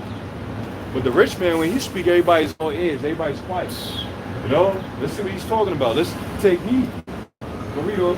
23, which justify the wicked for reward and take away the righteousness of the righteous upon him. Then again, this is Isaiah 5 and 23. Read 22 again. Go to 23. It makes sense. Woe unto them that are mighty to drink wine, and men of strength to make a strong drink, which justify the wicked. And then we went into the word mingle earlier. Mingling that strong drink. So this ain't nothing but a whole conglomerate of different philosophies, religions, ideologies. Like a whole group of people could get together that don't agree with each other, and at the end of the day, guess what? They still gonna be buddy-buddy. Scriptures, because they wicked. That's the one thing they have in common is wickedness. Right. The scripture say can't two walk together unless they be agreed. But you know what they agree on? Wickedness. Alright? What fellowship have light with darkness? Absolutely none. That's why you ain't gonna catch us debating on Sinetta TV shows, debating what's this guy named Vocab Malone, and these are the theologians, and these are the guys. No. Truth is truth, and a lie is a fucking lie, bro. Let's leave it at that. Go ahead. Yep. 22. Woe unto them that are mighty to drink wine, and men of strength to make a strong drink, which justify the wicked for reward. And They take away righteousness of the righteous. They justify the wicked for a reward. Matter of fact, go to Ecclesiastes 7:7, and then go to Ecclesiastes 7:7. Ecclesiastes chapter 7, verse 7. 7 verse 7, it says, surely oppression maketh a wise man mad, Right? and a gift destroyeth the heart. So surely oppression make a wise man mad, right? Why? Oh, you guys are so mad. You always so angry. You know? You damn right. Surely oppression make a wise man mad, bro. Be kings of this earth. All right, princes and priests, and you know noblemen. But we at the lowest in society right now. So surely oppression make a wise man mad. They gift destroy the heart. So all these gifts, you could give a wise man, or once was a wise man, a gift. Guess what it's going to do? It's going to destroy his heart. Go to the Apocrypha real quick. Ecclesiastes 17:17. You know, you give him a gift. Now his judgment is distorted. You know, that's called bribery. Esau bribed you with gifts. Your own people bribe you with gifts. Is it 17:17? Read what it says. It says the division of the nations of the whole earth. Nah. Go to 18 and 17. You saw? Yeah. Read that again. Okay, go back. Oh, I see what you're talking about. This is Ecclesiastes 18 verse 17. Lo, is not a word better than a gift? There you go. That's it. It says, but both are with a gracious man. A fool will upbraid churlishly, and a gift of the envious consumes the eyes. There you go. A gift of the envious consumed the eyes. You know? And there's another one I was thinking about too, but that was good. Read that again. Sirach chapter 18 verse 17. Sirach 20 and 29. We'll get that now. Yeah, get that now. Sirach chapter 20 verse 29. It reads, presents and gifts blind the eyes of the wise. There you go. Presents and gifts blind the eyes of the wise. Same thing with like Sirach is saying, Ecclesiastes is saying, bro. You know? And that's why a lot of guys, you know, they may see certain individuals going off, they don't say that. You know why? Because they all divide that same spoil together. You know? So it's like if they correct them, they say themselves, now if I correct them, I might mess up my bag. But that's wicked as all hell, bro. Lord can judge niggas on that shit, bro. You know, you see your brother, your man sin unto death, and you ain't say nothing because you collecting the bag, you getting money. You think we got money up here where we ain't saying nothing about these other Israelites? Hell to the no.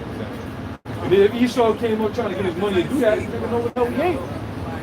But again, we don't. It says presents and gifts blind the eyes of the wise. Right? Just preaching the Stuck Bible. up his mouth. We just He preaching the cannot Bible. reprove. You see, and it's stuck up his mouth that he cannot reprove. So now he ain't got nothing to say. What do? He turned the blind eye. Right? He turns the blind eye like, oh man, what's going on? Yeah, but you know what? It is what it is. I ain't seen nothing.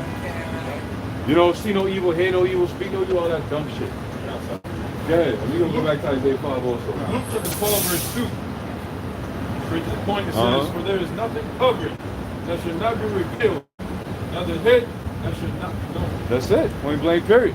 And at one point, everything was covered, right? The truth that we the Israelites. That's one of the main things that were covered up. That's one of the main things, bro. Everything that these elites have done was to suppress our nationality. Was to suppress who we are as a people. Was to suppress this great awakening. But guess what, Esau? You failed, dummy. All right, why'd you fail? Because it was never in your hands anyway. We lost our identity because it was part of our punishment. Right. And the Lord used you as a whipping. Oh, Syria, rod of my judgment. Most High use your ass, man. Now what? Now that he's done, like it say in Lamentations 4:20, rejoice and be glad, O daughter Edom, because now the cup is going to pass unto you. Right? We ready. We the battle axe and the weapons of war. You know, the Lord is going to use us to execute judgment upon the heathens. You know, Psalms 137, the Lord is going to use us to execute judgment, bro. Hey, brother, I'm waiting, bro. Yeah. I'm waiting all the days long and nights and, you know, fucked up nights and days and bitter hearts. I'm waiting, bro. I'm waiting. I'm fucking waiting. Because I know as long as I wait, the Lord is going to hold on to his promise. We're going to kick your ass. Right. You know, I was thinking about it earlier. Remember the leather shoe shit? I'm really going to do this in the kingdom of Lord willing, bro. But I'm going to have Edomite shoes and slippers. I'm not going to skin them. I'm not going to do none of that. They're going to be actual whole human babies. And I'm going to get a rope and I'm going to lace that shit up like some Timbs and shit, bro. You know, lace it up. Just lace it up right there like some Edomite sandals. And I'm going to be walking through my gardens of lilies and roses, man. With some fine wine, you know, and enjoying the kingdom. Every time I walk, every step, you know, fucking crying, a baby crying, like, you know, like them little squeaky ducks. Everybody gonna know I'm coming. Oh, here go Gabal with them shoes again. Yep. Yeah, bro. The saints shall meditate terror. And I keep saying that. I may do that. Yeah, I may do that. I mean, I ain't unlawful about it. You know? Yeah. This is Isaiah 5:23, which justify the wicked for reward and take away the righteousness of the righteous from him. Yeah, what's our righteousness? First and foremost, the law, statute, commandments, right? Which is our heritage, right? The truth, our guidelines on how to live. But Esau did what? He took it away and gave us his version of how to live, which is what? Death. We don't. If you're living under Esau, you're not living. You exist because you're here. Like that group from the 80s got a song, Police, Spirits in the Material World. That's all we are, spirits in the material world. Materialistic world, like actual physical world, but it's really our spirits that matter. You know? But read it. Yep. It says, therefore, this is Isaiah 5:24. Therefore, as the fire devours the stubble, and the flame consumes the chaff, so their root shall be as rottenness. So shall their root shall be as what? Rottenness. And what the scripture say in Malachi, it shall leave them neither root nor branch. That day that's going to burn them up as an oven is going to leave them neither root nor branch. Meaning they're going to be destroyed to the foundation thereof, bro. Meaning there ain't going to be no root so that in the near season it could catch on again. Yeah. No. All right? In other words, there ain't going to be no Edomite left. But God's talking about there's going to be a few Edomites left. One Edomite could bring back every Edomite in due time. All right? You think the Lord's going to allow that? Come on, bro. Use your brain. Go ahead, all right? It says, and their blossom shall go up as dust. Right, so their blossom is going to go up as dust. And they're not going to blossom. What happens to dust? Dust is blown away with the wind. So the remaining of Esau, Edom, the remnant, the memory, everything about them is going to be like dust in the wind, like Kansas. Another old group. They got a song, all we are is dust in the wind. That's Esau, Edom. All they are is dust in the wind. So live it up, man. You know, live it up. Live it up. Jake living it up like if it's the end of the world, right? Like if they ain't never gonna rule again. Right. But Esau living it up like he got another rulership to come. Yeah. That song about Coldplay, I used to rule the world. Oh yeah, that's a bad one too. That's a bad one too. That's actually a good one, brother. I used to rule the world. Yeah. Yo, Esau knowing his spirit that his time is up, bro. So he just laying it all out. Let it out, Esau. Because I listen to them motherfuckers, man. Go ahead, bro. Yep. It says, because they have passed away the law of the Lord of hosts and despised the word of the Holy One of Israel. Right. Therefore is the anger of the Lord kindled against the people, and he has stretched forth his hand against them, and has smitten them, and their hills did tremble. And their carcasses were torn in the midst of the streets. Judgment, yeah. And there's going to be more judgment. That ain't the end all be all. You know, because the prophets prophesied about the judgment to come during their time. And then the prophets coming in, the prophecies that will befall them in this future right here. All right, which is our present time. Okay, which is going to be in our very near future. You see, so some of the scriptures talk about that judgment that happened already and the future judgment to take place. So we're in a time where we prophesying about the future judgment to take place. And guess what? It's fastly approaching. Yeah. It says, therefore is the anger of the Lord kindled against the people that stretches forth his hand against them, that smitten them, and the hills did tremble, and their carcasses were torn in the midst of the streets. For all this his anger is not turned away, but his hand is stretched out still. Right, so the Lord's gonna bring more judgment. You know, more judgment, bro. And it's even a time of what? Jacob's trouble. Alright? Everybody thinking Jacob's trouble. All the ones saying, oh, Jacob's trouble happened already. No, not the time of Jacob's trouble. Jacob had been in trouble since over and over and over again.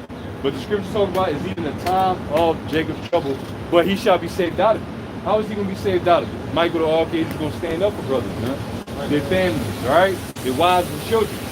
You know, when that destruction go down, when the real calamity happens, because we ain't see it yet. That's why I say in Daniel 12:1, there's going to be a time such as never before seen on the planet Earth. That time of Jacob's trouble never happened yet. You know? Never happened yet. Stop playing and stop beating around the bush. Some guys talking about there wasn't going to be a time of Jacob's trouble. Until it started looking more plausible, like, wait a minute. Maybe there is going to be a time of Jacob's trouble. Let me see how I can fix this. Come on, guys, we need to talk. Let's fix this. All right? Yeah, bro, you got something? Jeremiah 14:13. Then said I, Lord Yahweh, behold, prophets say unto them, you shall not see the sword, neither shall ye have famine. I will give you a short peace in this place. Right? That's a false prophet.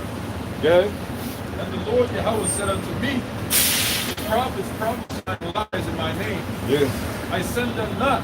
Because you guys like out there that do say the name Yahweh and Yahweh. Right? But they liars, bro. They wolves in sheep clothes. They took the bag. You know? And they continuously get in that bag. Large, huh? Take a couple bags. Oh yeah, bro. No, it ain't just a bag, bro. Right. And we on the same page right now. You know, they ain't just take the bag, but they're getting bags. You know, they're getting bags to continue to shut the hell up and do what they're doing. And not to mention their congregation that's flooding them with money for the bullshit gimmicks that they're performing. You know what I'm saying? Fashion shows, you know, X amount of money. You gotta get this going, you gotta get this for Passover. If not, you know, you can't come. You know what I'm saying? Man, you think Yahweh Shah is with that? A brother can come with a garment with holes and all fucked up, you know, Passover with your brother, you can't come, man. You gotta get a new garment. Scripture said we gonna prophesy on what? Sackcloth, bro. Sackcloth, man. What's sackcloth? Sackcloth is a garment that the prophets wore to symbolize what? Mourning. Lowliness, right? Lowliness and mourning. Sackcloth ain't no damn silk or linen. You know what I'm saying? I mean, you can wear what you want, but of course I ain't saying it like that. But for these guys making it all about the outward appearance, right? You're going all the way to hell off, bro. Left field type of going on. Go ahead, bro. It says, then the Lord Yahweh said unto me, the prophets prophesy the lies in my name. I send them not. Yup. Neither have I commanded them, neither spake unto them. They prophesy unto you a false vision and divination. Yeah. The thing of naught and the deceit of their heart. Yeah, so they pretty much ain't the deceit of their heart. The scripture said the heart is deceitful above all things, desperately wicked. You see, so once you give room for your heart to just go off, it's going to continue to go off until you actually put that shit in check. You know? It's like it becomes a wildfire. You know, it becomes like it spreads like a wildfire. Just like if you don't tame your tongue, the scripture tell you about that too.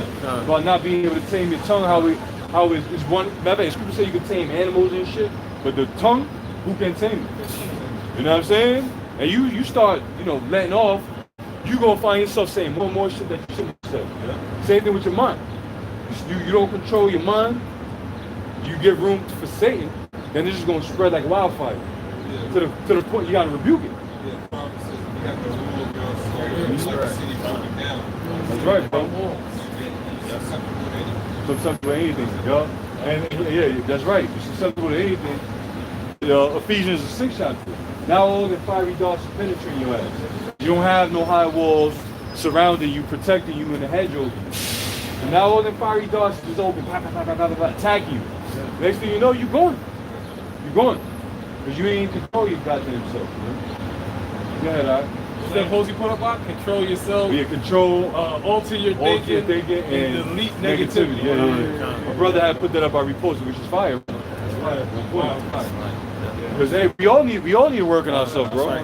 We all need to work on ourselves. You know what I mean? Shit. Daily, bro. Examine yourself daily, bro. You know, we ain't up here talking about like we better than everybody and you know we the top dogs and yeah, y'all ain't shit. No, hell motherfucking no. You know, the scripture, if that's the case, the scripture talk about the greater you are, the more humble you should be, man. You gotta deal with this goddamn flesh just like you, bro. Exactly. You gotta deal with this flesh just like any other man in this earth. Exactly, You gotta bro. deal with this flesh too, bro. Yeah. Exactly, daily, bro. You know. Yeah, bro. Verse 15, therefore, thus saith the Lord Yahweh, concerning the prophets that prophesied in my name, and I sent them not. Yet they say, sword and famine shall not be in this land. Mm-hmm. By sword and famine shall those prophets be consumed. And you know what? By not teaching it, you might as well be alive. Right? If your sword and famine is coming, death and destruction is coming, but you're not saying anything, then that goes back to Ezekiel the 3rd chapter. In Ezekiel the 33rd chapter, you the watchman that ain't blow the trumpet, so you kept it yourself. You didn't warn nobody, so now guess what? That blood is gonna be your hand. So you know what? You a liar. Yeah. By not saying that, you a damn liar. If I come up to you like, oh, tell me what happened. Your mouth is shut, you a liar, bro. You ain't saying nothing. Now you just as guilty. Yeah, bro. Verse 16, and the people to whom they prophesied shall be cast out in the streets of Jerusalem. So the people who they prophesy to, they gonna be cast out too. Which goes back to Ezekiel the 3rd chapter. You know? But the blood is gonna be on the false prophet's hand, and it's gonna be on their hands because they were just meant to die. You know? They were just meant to die. Yeah. Because of the famine and the sword, they shall have none to bury them, their wives, nor their sons, nor their daughters. I will pour the wickedness upon them. Yeah, so the Lord is going to heap up right back unto you what you've sown. Your wickedness, man. All right, bring it up. Isaiah 28 and verse 15. All right. Because ye have said, we have made a covenant with death, beautiful. and with hell are we at agreement. Right. When the overflowing sword shall pass through, Right. it shall not come unto us. Right, now hold on. That's these false prophets that made that covenant with death. Right. That agreement. One of the agreements we always bring up is the 501c3 charter. All right, the tax exemption. All right, listen, you're going to teach this, not teach that, and you can be exempt from certain tax breaks and all this other shit. You know? And many other different things and agreements that we don't even know about. You know, certain other contracts that happen under the table and, you know, we just don't know about. But we can tell by man's actions if niggas sold out or not. So because they made a covenant with death, an agreement with death. Now take a look at 70 AD. How many of them asshole sellouts got away from the Romans? Right. Or did the Romans now come and besiege the entire Jerusalem? Jerusalem got besieged 100%. You know what I'm saying? And all them sellouts had to disperse, had to leave, had to bounce. Because when the enemy came down with great wrath, he didn't show no mercy. You know? Same thing with the transatlantic slave trade. There was sellouts there, but eventually it catches up to you. You know why? Because Israel can't escape the cursing. Even if you're a damn sellout among Israel, you're not escaping the cursing.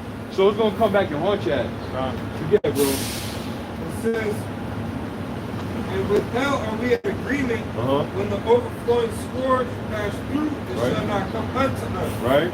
For we have made lies our refuge, Right. and under falsehood have we hid ourselves. So they made lies their refuge. They're covered. But what's our refuge? Yahweh Bashim Yahweh. And those names. Everything else is a damn lie. So because these guys made that covenant with death, when all hell break loose, somehow they think that they gonna eat. Right? Somehow, hey, what the Lord says in Isaiah 65, behold, my servant shall eat. That's right. But these guys think because they made a covenant with death, a contract with death, all right, so yeah, I did what you told me to do. That's the nigga that trusts in the enemy. Who will pity a charmer when the serpent bit him? Yeah. So you playing with the serpent, and when you turn around and bite your ass, you're gonna act surprised. Right. But you're gonna be dying with the surprise. You know, you can be dying at the same time, you're surprised, like, how could you? You know? Why are we going to be looking at you, dummy? Told you not to play with that serpent. No? Told you. When you how shall come with that overflow scores, alright, using the so-called white man. This is said to cause the consumption already? No, the consumption overflow. Because how the Lord going to consume this place? By fire. And by his sword would the Lord plead with all flesh. Right? All everybody that's wicked and off, they going to get it. They going to get it. But the servants of Yahweh Shema Shah strive for truth daily and, you know, do what they're supposed to do, they're going to eat. They're going to be all right. More than all right. You got it, bro. All right. Yeah. Jeremiah chapter 16, verse 4, they shall die of grievous deaths. They shall not be lamented, neither shall they be buried, but they shall be as dung upon the face of the earth, and they shall be consumed by the sword. What's dung? Dung is waste. Shit is waste, bro. Feces is waste. Is everything that's done after you done ate food, man. The final stage of that digestion is gone. You don't need it no more. It's waste. It's literally waste. So dung is waste. What are these people going to be on the earth? Waste. How do they become waste? By being dead. By laying there waste. Waste of the waste. Esau's waste. Okay. It says, but they shall be as dung upon the face of the earth, and they shall be consumed by the sword and by famine, and their carcasses shall be meat for the fowls of heaven and for the beasts of the earth. Yeah, that's why the scripture says it's going to be a great feast for the beasts of the earth, man.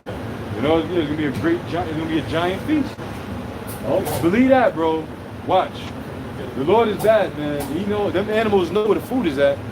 So it's going to be a large migration of different unclean birds and animals. You know, coming out here to devour the carcasses. These dead people. You know? There's going to be nobody there to bury them. And then guess what? Those are going to lead to more diseases. And more diseases. More pollution. Yeah. Revelation chapter 19, verse 17. And I saw an angel standing in the sun, and he cried with a loud voice, saying to all the fowls that fly in the midst of heaven, come and gather yourselves together unto the supper of the great power. All right. That he may eat the flesh of kings and the flesh of captains. Yeah, because even these top officials going to get got out here, man. You know, these little mayors and governors and, you know, those that don't escape in their bunkers are going to get it. These military people, you know, a lot of them going to die out here, bro. You know, you see like in the movies and shows, the first responders or the military units that come out. If it's a zombie, let's say it's a zombie apocalypse, a disease outbreak, they be dead. And whatever zone that got affected, they be laying there dead. You see the military dude, he a skeleton and shit. His body decayed, you know? So them birds and fowls will come and devour everything in sight. Yeah? That you may eat the flesh of kings and the flesh of captains, Right? and the flesh of mighty men, the flesh of horses, and the flesh of horses, and of them that sit on them, and the flesh of all men, both free and bond, both small and great. Free and bond, small and great. Remind me of Revelation 13 and 16. Yeah. You know? Hey, because it is going to be a punishment for those that take that sea hit. You know that sea ragma? That micro sea hit? Hey, that's why we always talk about it, bro. You know? When that day do come, brothers, Galatians 6 and 9, you know, about how it go, and we shall reap if we faint not. So all these prophecies, truth, everything we've been doing, in the spirit and power of Yahweh Shema Shah, we gonna feel rejuvenated when these things happen. To see that the word of the Lord, which we already see it, is coming to pass right before our eyes. And what's the last thing gonna be? Salvation. Destruction, salvation, and then the kingdom. So that was it, bro? Alright. You got something on here? Yeah, let me get that. Jeremiah chapter 15, verse 3. And I will point over them 4 kinds, saith the Lord, the sword to slay, and the dogs to tear, and the fowls of heaven, and the beasts of the earth to devour and destroy. Sirach the 39th chapter. Spirits that were what? Created for vengeance. Alright? The Lord, boys, yeah, man, it's a bad man, bro. Yeah. The amount of things that the Lord got waiting to unleash on this planet Earth, we can't imagine. It's going to be like the Yeah. attacking, killing birds. Right. He's Different so he got segments. a lot to deal with. Yeah. You seen that? You look like they got attacked with them bees. Yeah. Them bees is like literally programmed. Just it was just him. It was just. Oh, The Lord put a spirit on a whole rack of eggs. Just kill your ass. yeah. You know, whatever. Yeah, bro. Yeah, man, he is. That's all them spirits created for vengeance, bro. You know? Got one out. Yeah, that. This is Micah 7:10. Then she that is mine enemy shall see it, and shame shall cover her which said unto me, where is the Lord thy God? Mine eyes shall behold her, now shall she be trodden down as the mire of the streets. Yeah, well, you know that one had to come up. You know what I'm saying? Because Eve isn't for a bad one, bro. You know? She that is my enemy. Who helped oppress the Israelite men? Eve. Alright, Eve. You know? So now what? The Lord is saying she that is my enemy shall see it. And shame is going to cover her. Majority of these women, bro, and I say majority, I mean the large majority, bro. 99.99999%. But that 7 zeros now 0.1%. The Lord is gonna have mercy here in Babylon. You know what I'm saying? So you women better hope that you part of that percent. You probably got women out there right now on that and it's money. Man, shut the fuck up. Shut up, man. You know, if you thinking that, then they ain't fucking you. Shut up. You know? Not being raw, because bitches out there fake the phone like they on some shit. But they not, bro. You know? So just shut up. Man. You know? But anyway, like the brother says, she that is my enemy shall see it, and shame shall cover her. That said, where's the Lord thy God? Where's the Lord your power? You know what? You're going to see him. And how you going to see him? You're going to see him through the Israelite man first. Before you see Yahushua, you're going to see him through the Israelite man first. All right? Remember that. No, hey, what the scripture say in Psalm 82 and 6? I said ye are God. Right? And all you are the children of the Most High. You know? So the Lord, exactly. What the Lord is going to do, that's why he said he's going to make his man more precious than fine gold. So the spirit of Yahushua, which is already on, brothers, is going to be amplified. And then that's how they're going to know there's been a prophet among you. That's how they're going to know that there's been a prophet among you. Like, all right, Yahushua truly was dealing with this man. Who was reading? That was it, right, bro? Yeah, that was it. All right. Yeah. Jeremiah 25, verse 33. And the slain of the Lord Yahweh shall be at that day from one end of the earth even unto the other end of the earth. They shall not be lamented, neither gathered nor buried. They shall be done upon the ground. That's it, bro. Don't again his waste. So the slain of the Lord will be many. And that's a fearful thing. If the scripture say the slain of the Lord should be many, then that's a gamble you don't want to fuck with. You don't want to gamble that, man. All right, you don't want to gamble that. You want to do what you gotta do to the best of your ability, and to assure to the best of your ability your salvation. By what? Giving diligence to make your calling and election sure. Starting with the men. You know what I'm saying? But it's a very small amount of people that are going to be saved versus those that are going to be put to death. So which one you want to fall in? All right, this is like a race to try and get into that small category. You know what I'm saying? It's like a race trying to get into that small category. And we hope that we in that category. You know? Look at it, brother. Isaiah chapter 66, verse 15.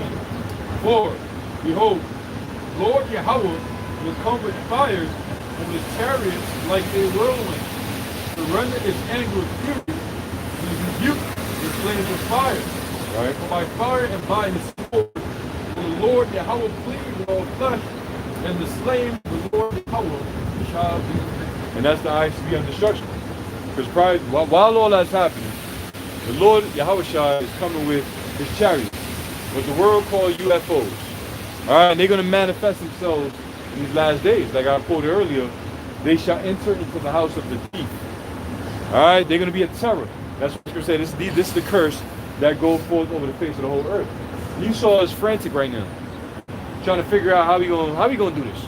How we gonna fight these, coming up with space forces? How we gonna fight these alien beings? They don't know who they are.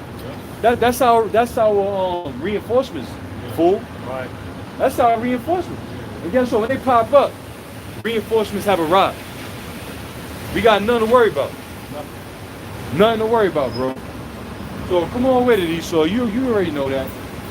We know that you know Yeah, we know that truth. Go ahead, bro.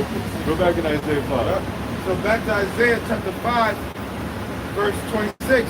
And he will lift up an ensign to the nations from far, and will hiss unto them from the end of the earth. And behold, they shall come with speed swiftly. None shall be weary nor stumble among them. None shall slumber nor sleep.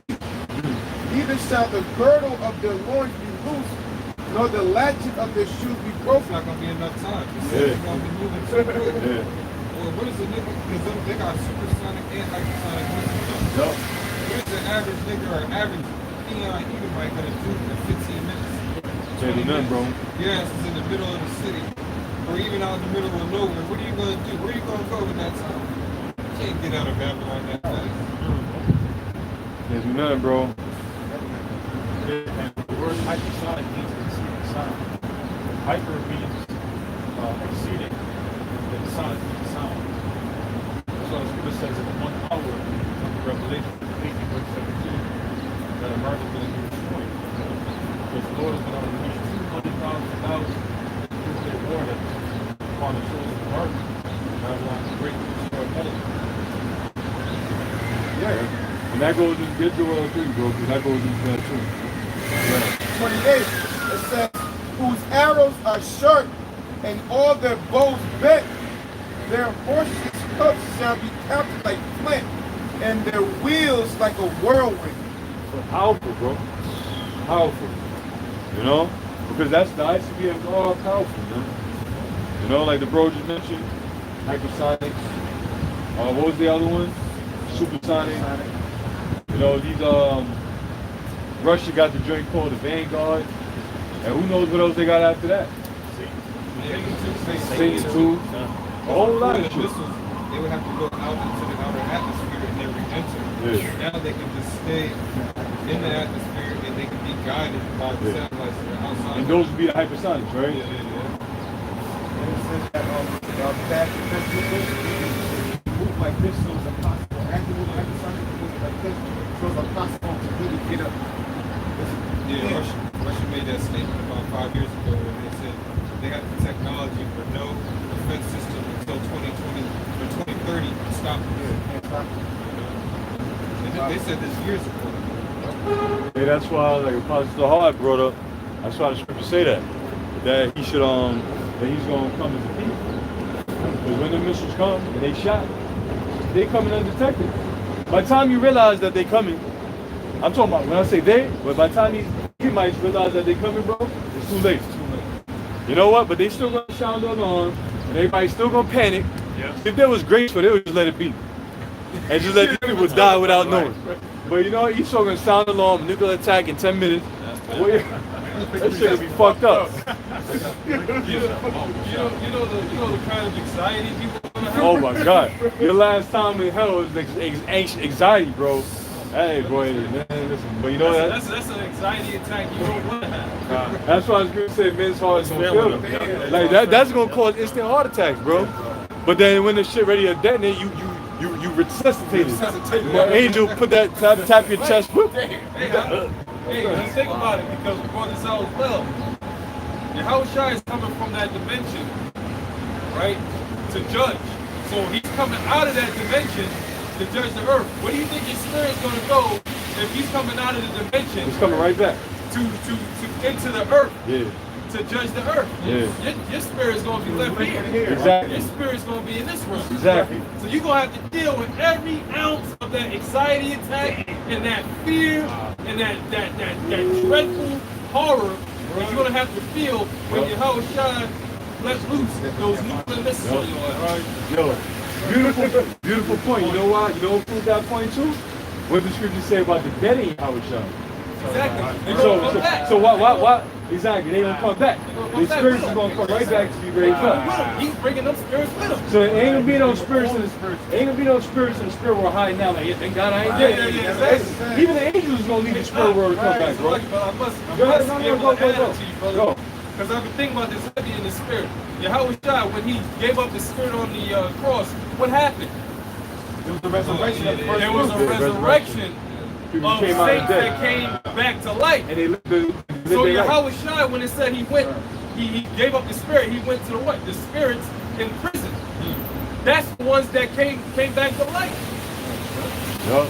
So when Yahweh Shai comes back for the fight, for the finale, the earth, the people and the spirits that's going to be judged on this earth is going to be left here, and he's going to bring those spirits that were meant to be with him back with him. All right? And that's what it speaks about in John the 5th chapter, about those spirits that's going to come back to be judged, because everybody's going to have to be judged on this earth. Exactly. You can't be in the spirit because you go before Yahweh Shai when your spirit leaves your body. He's the judge.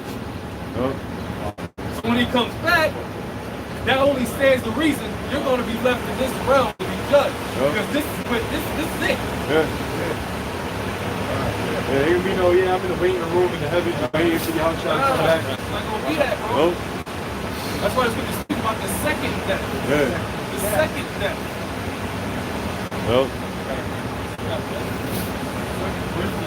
5, verse 10. So we must all appear for the judgment seat of the Mashiach, Yahweh Shai, that everyone may receive the things done in his body according to that he has done, whether it be good or bad. The body. The body. But how can anybody come before you? Yahweh Shai can be here. Exactly. So the judgment, like the brother was saying, you can hear it one more time. Right. Hey, it says, for we must all appear before the judgment seat of the Mashiach, Yahweh Shai, that everyone may receive the things done in his body according to that he has done, whether it be good or bad. So that's when. All right? That's before Yahweh Shai returns. When, say if the Lord was to take us right now, we would go before Yahweh Shai right now. You see? But when Yahweh sends Yahweh Shai, that's a whole nother ballgame. Right? You understand that? Yeah. So what does it say about in Ecclesiastes? I saw under the sun where what? Judgment. Hey brother. It's all the spirit. Right? Judgment take place on the earth. So when the Most High sends Yahweh Shai back, your spirits, the spirits that was part of the old world, they're going to be here to get judged again in the second flood, in the second death. That's why the scripture in the book of John speaks about how when Yahweh Shai returns, there's going to be spirits that are going to come back to the earth. So the place of judgment is the earth. And Yahweh Shai, when he returns, that's it. The judgment's going down right here on this realm, in this realm. There it is. You're going to feel every bit of that horror and anxiety and fire that the Most High got set. That's why it says a time like no other, man. A judgment like no other. This is the second death. So that's why the kingdom of heaven is going to be so glorious, because the two thirds, when they come back, they're going to know what's up. They're going to know that they took part in that. They took part in that horrible judgment. Because the Lord ain't going to allow you to forget this. Everlasting shame and contempt. That's exactly what I think about, but they're going to remember that. You're going to remember that feeling, bro. You know, so that's just something that I've just been really meditating on lately. Only the 2/3 could tell that story. You know, brother, And like, only the elect could tell the story about the deliverance. Yep. What story you want to tell? right, brother, right. What page of your book you want to be on, man? Right, brother. Is there more than that scripture up? Verse 11. Knowing therefore the terror of Lord Yahweh Shai, we persuade men. Terrified up here of Yahweh Shai. We fear the Lord Yahweh Shai over here. You know what I'm saying? That's why we're doing everything in our might to the best of our ability. All right, to be a part of that first resurrection, if you will. Yeah, that's why the Lord says, be not forgetful about your works and your labor of love. We're gonna get a reward. We're gonna get brought to the judgment seat too. You said when he did good or bad. So gifts are gonna get it.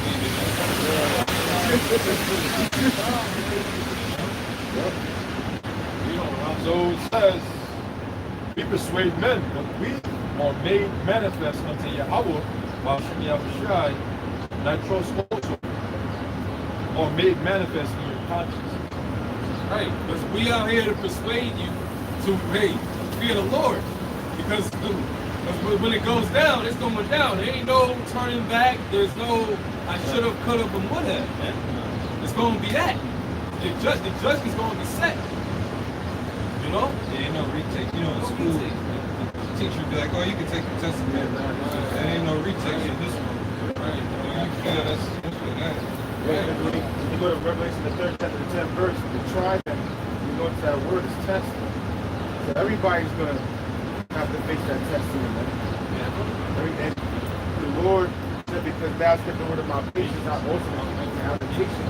The patience represents His work. The patience represents even dirt, suffering, and everything else. And He'll be doing it. For whoever you be able to number, but you know, that's what the Lord's talking about, suffering to the end and doing what the Lord wanted us to do. Right. And then when that time comes, you don't got to worry about us and our family. You don't got to worry about taking a chip, bro. Because the Lord's going to be the Spirit of not even take it. Lord, we're not going to be out here starving like other people going to be starving. We're not going to be out here, you know, saying, Lord, I got to feed my son, I got to feed my daughter, I got to feed my woman, or my whatever. We're not going to be going through that, bro. The Lord, what it is, the Lord knows who we are. We're going to find out who we are, man.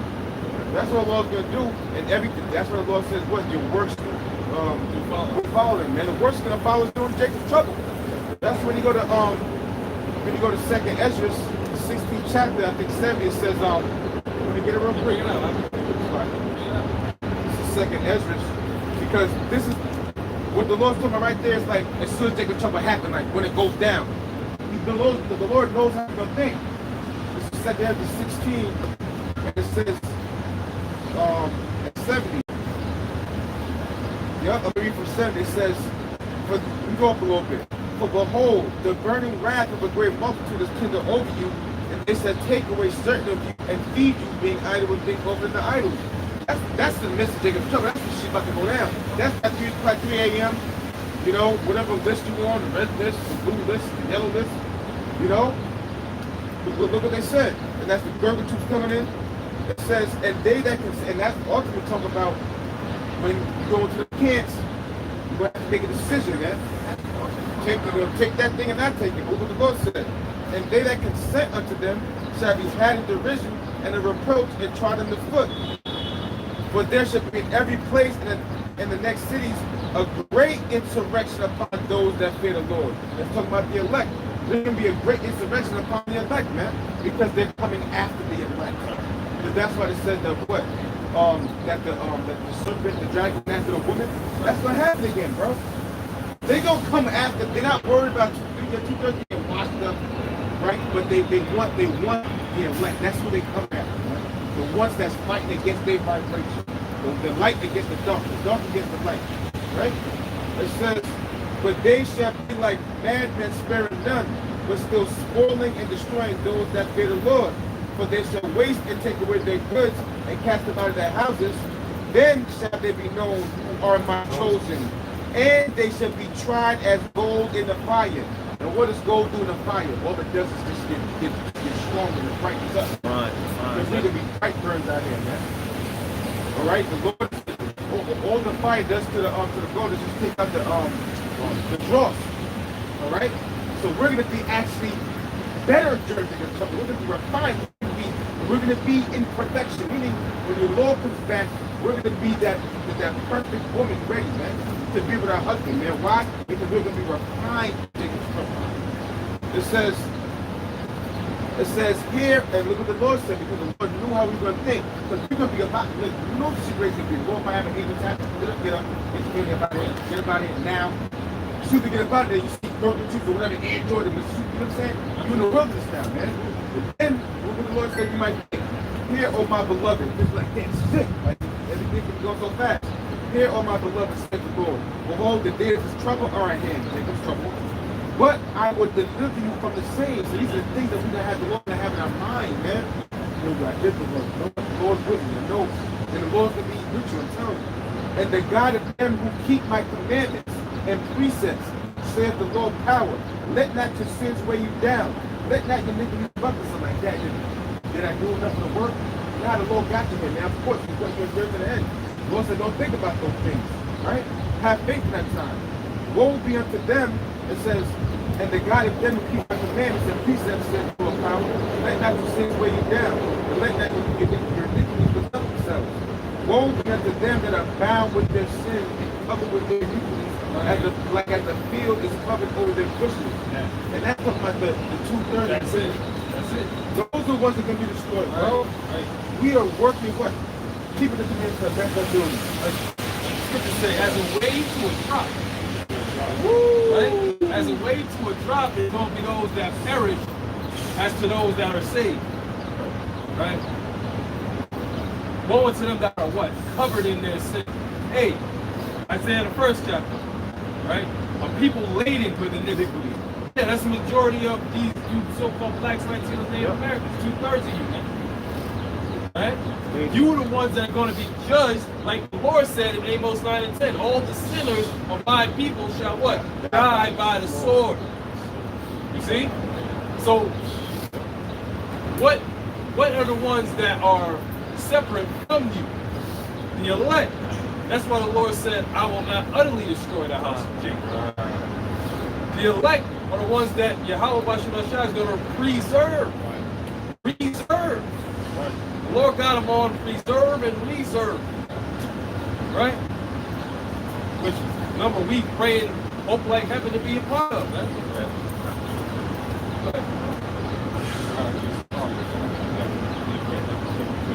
I got two, actually. It's 1 Peter chapter 1, verse 10. Wherefore the rather, brethren, give diligence to make your calling and election sure. For if you do these things, ye shall never fail. Ecclesiasticus 27 and verse 3, it says, unless a man hold himself diligently in the fear of Yahweh Bashim Ashai, his house shall soon be overthrown. It's Sirach chapter 27 and verse 3. It says, unless a man hold himself diligently in the fear of the Lord, his house shall soon be overthrown. Right, so we have to hold ourselves diligently in the fear of Yahweh Bashim. It says in Isaiah 53:6 that wisdom and knowledge shall be stability for mind, the strength of salvation. The fear of the Lord Yahweh is his strength, and he's like man's strength. Because 2/3 of the nation of Israel, they don't fear Yahweh Bashim. So unless a man hold himself diligently fear of the Lord Yahweh, Hashem Yahushua.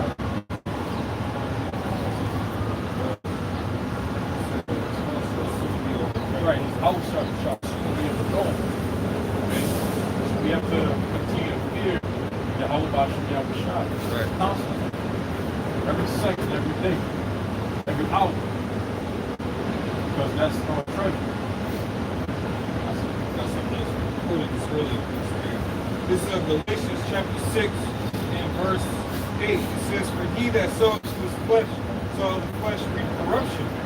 But he that sows to the Spirit, shall of the Spirit reap life everlasting. Right. So if you sow to the Spirit, look, immortality is on the table. Right. You know what I'm saying? All you got to do is sow to the Spirit, and you can literally live forever. And be on the first go-round of living forever. Like, you shouldn't want anything to jeopardize that. Like, if you knowing that, you would prioritize everything around trying to get that immortality. I'm going to keep going. It says, and let us not be weary in well-doing, for in due season we shall reap if we faint not. As we have therefore opportunity, let us do good unto all men, especially unto them who are of the household of faith. And that's another important thing, you know. Where are you in this?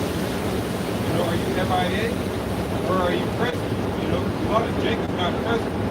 You don't understand the way the tide is turning. You know, and you about to get swept under. Right.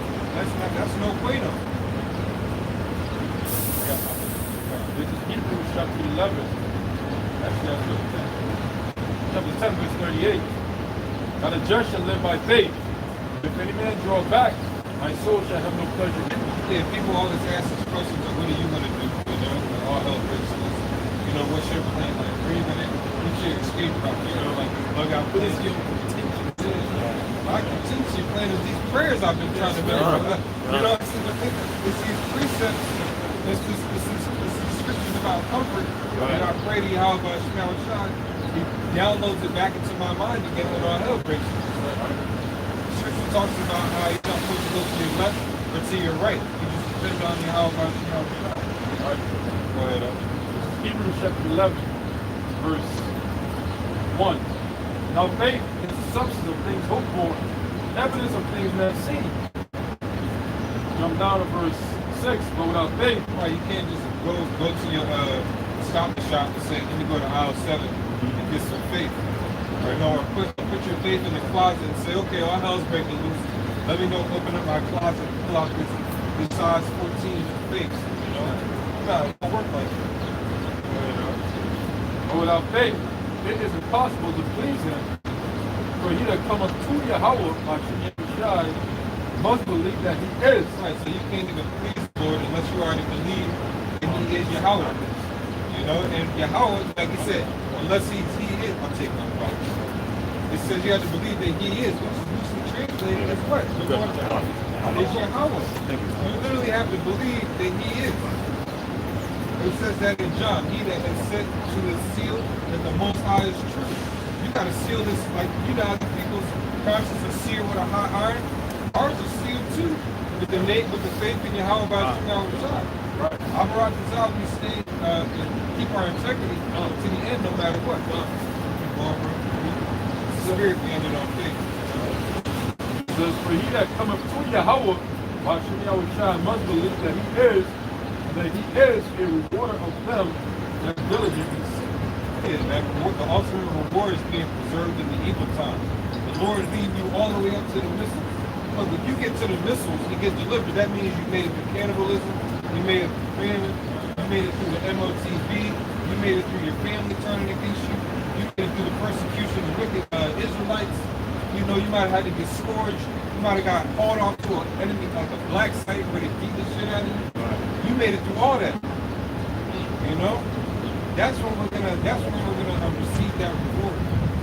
The Lord's gonna put us to the test. You best believe we all gonna be tested. I mean, jail time is on the table. You know what I mean? We gotta consider these things. You can't falter once you get behind the bars or locked in some room somewhere and waterboarded and shit. Right. Go ahead, This is Hebrews 11:1. Now faith is the substance of things hoped for, the evidence of things not seen. For by it the elders obtained good report. And that's the thing. When you look at the report of the elders and the men who got delivered, there's so many different instances of when they got delivered. If we just reflect on those, you don't need to see what the hell is coming. You know what I'm saying? We know we already going to be delivered. You know? If Samson could run through 1,000 men with a jawbone, or some of David's men took down 300 men. You know? And imagine us trying to just take down 10 dudes of your stamina. You run out of stamina. Right? How about Shemel Shai is going to give us the spiritual stamina to get through what's coming, man? I believe on it. That's right. Yeah, you know, all going to be like David, bro. Do me a favor, bro. Just, man the camera for 3 minutes. You about to close up. Right. They had swords back then. They had bows and arrows. There's bullets and super soldiers, bro, lasers. Come on, You know? And Terminators that they have. And they said they have a whole platoon of them. I think a platoon is like 1,000. You know, and with the secret sites that we watched and stuff like that. They got and more. That's from like 2 accounts of those people. And 1 female and 1 male. And now nobody knows where they at. They said they actually have Terminator. They have the dog Terminator. With they showed the Terminator dog hit the barrel with his tail and shredded it while still in the air and plopped back down, bro. So I'm expecting to find the brother send it to the track. It was in burritos. Hey, well, shoot, we pray to how about Shemel Shai continue to keep us safe. Let us stay in sincerity and truth, you know?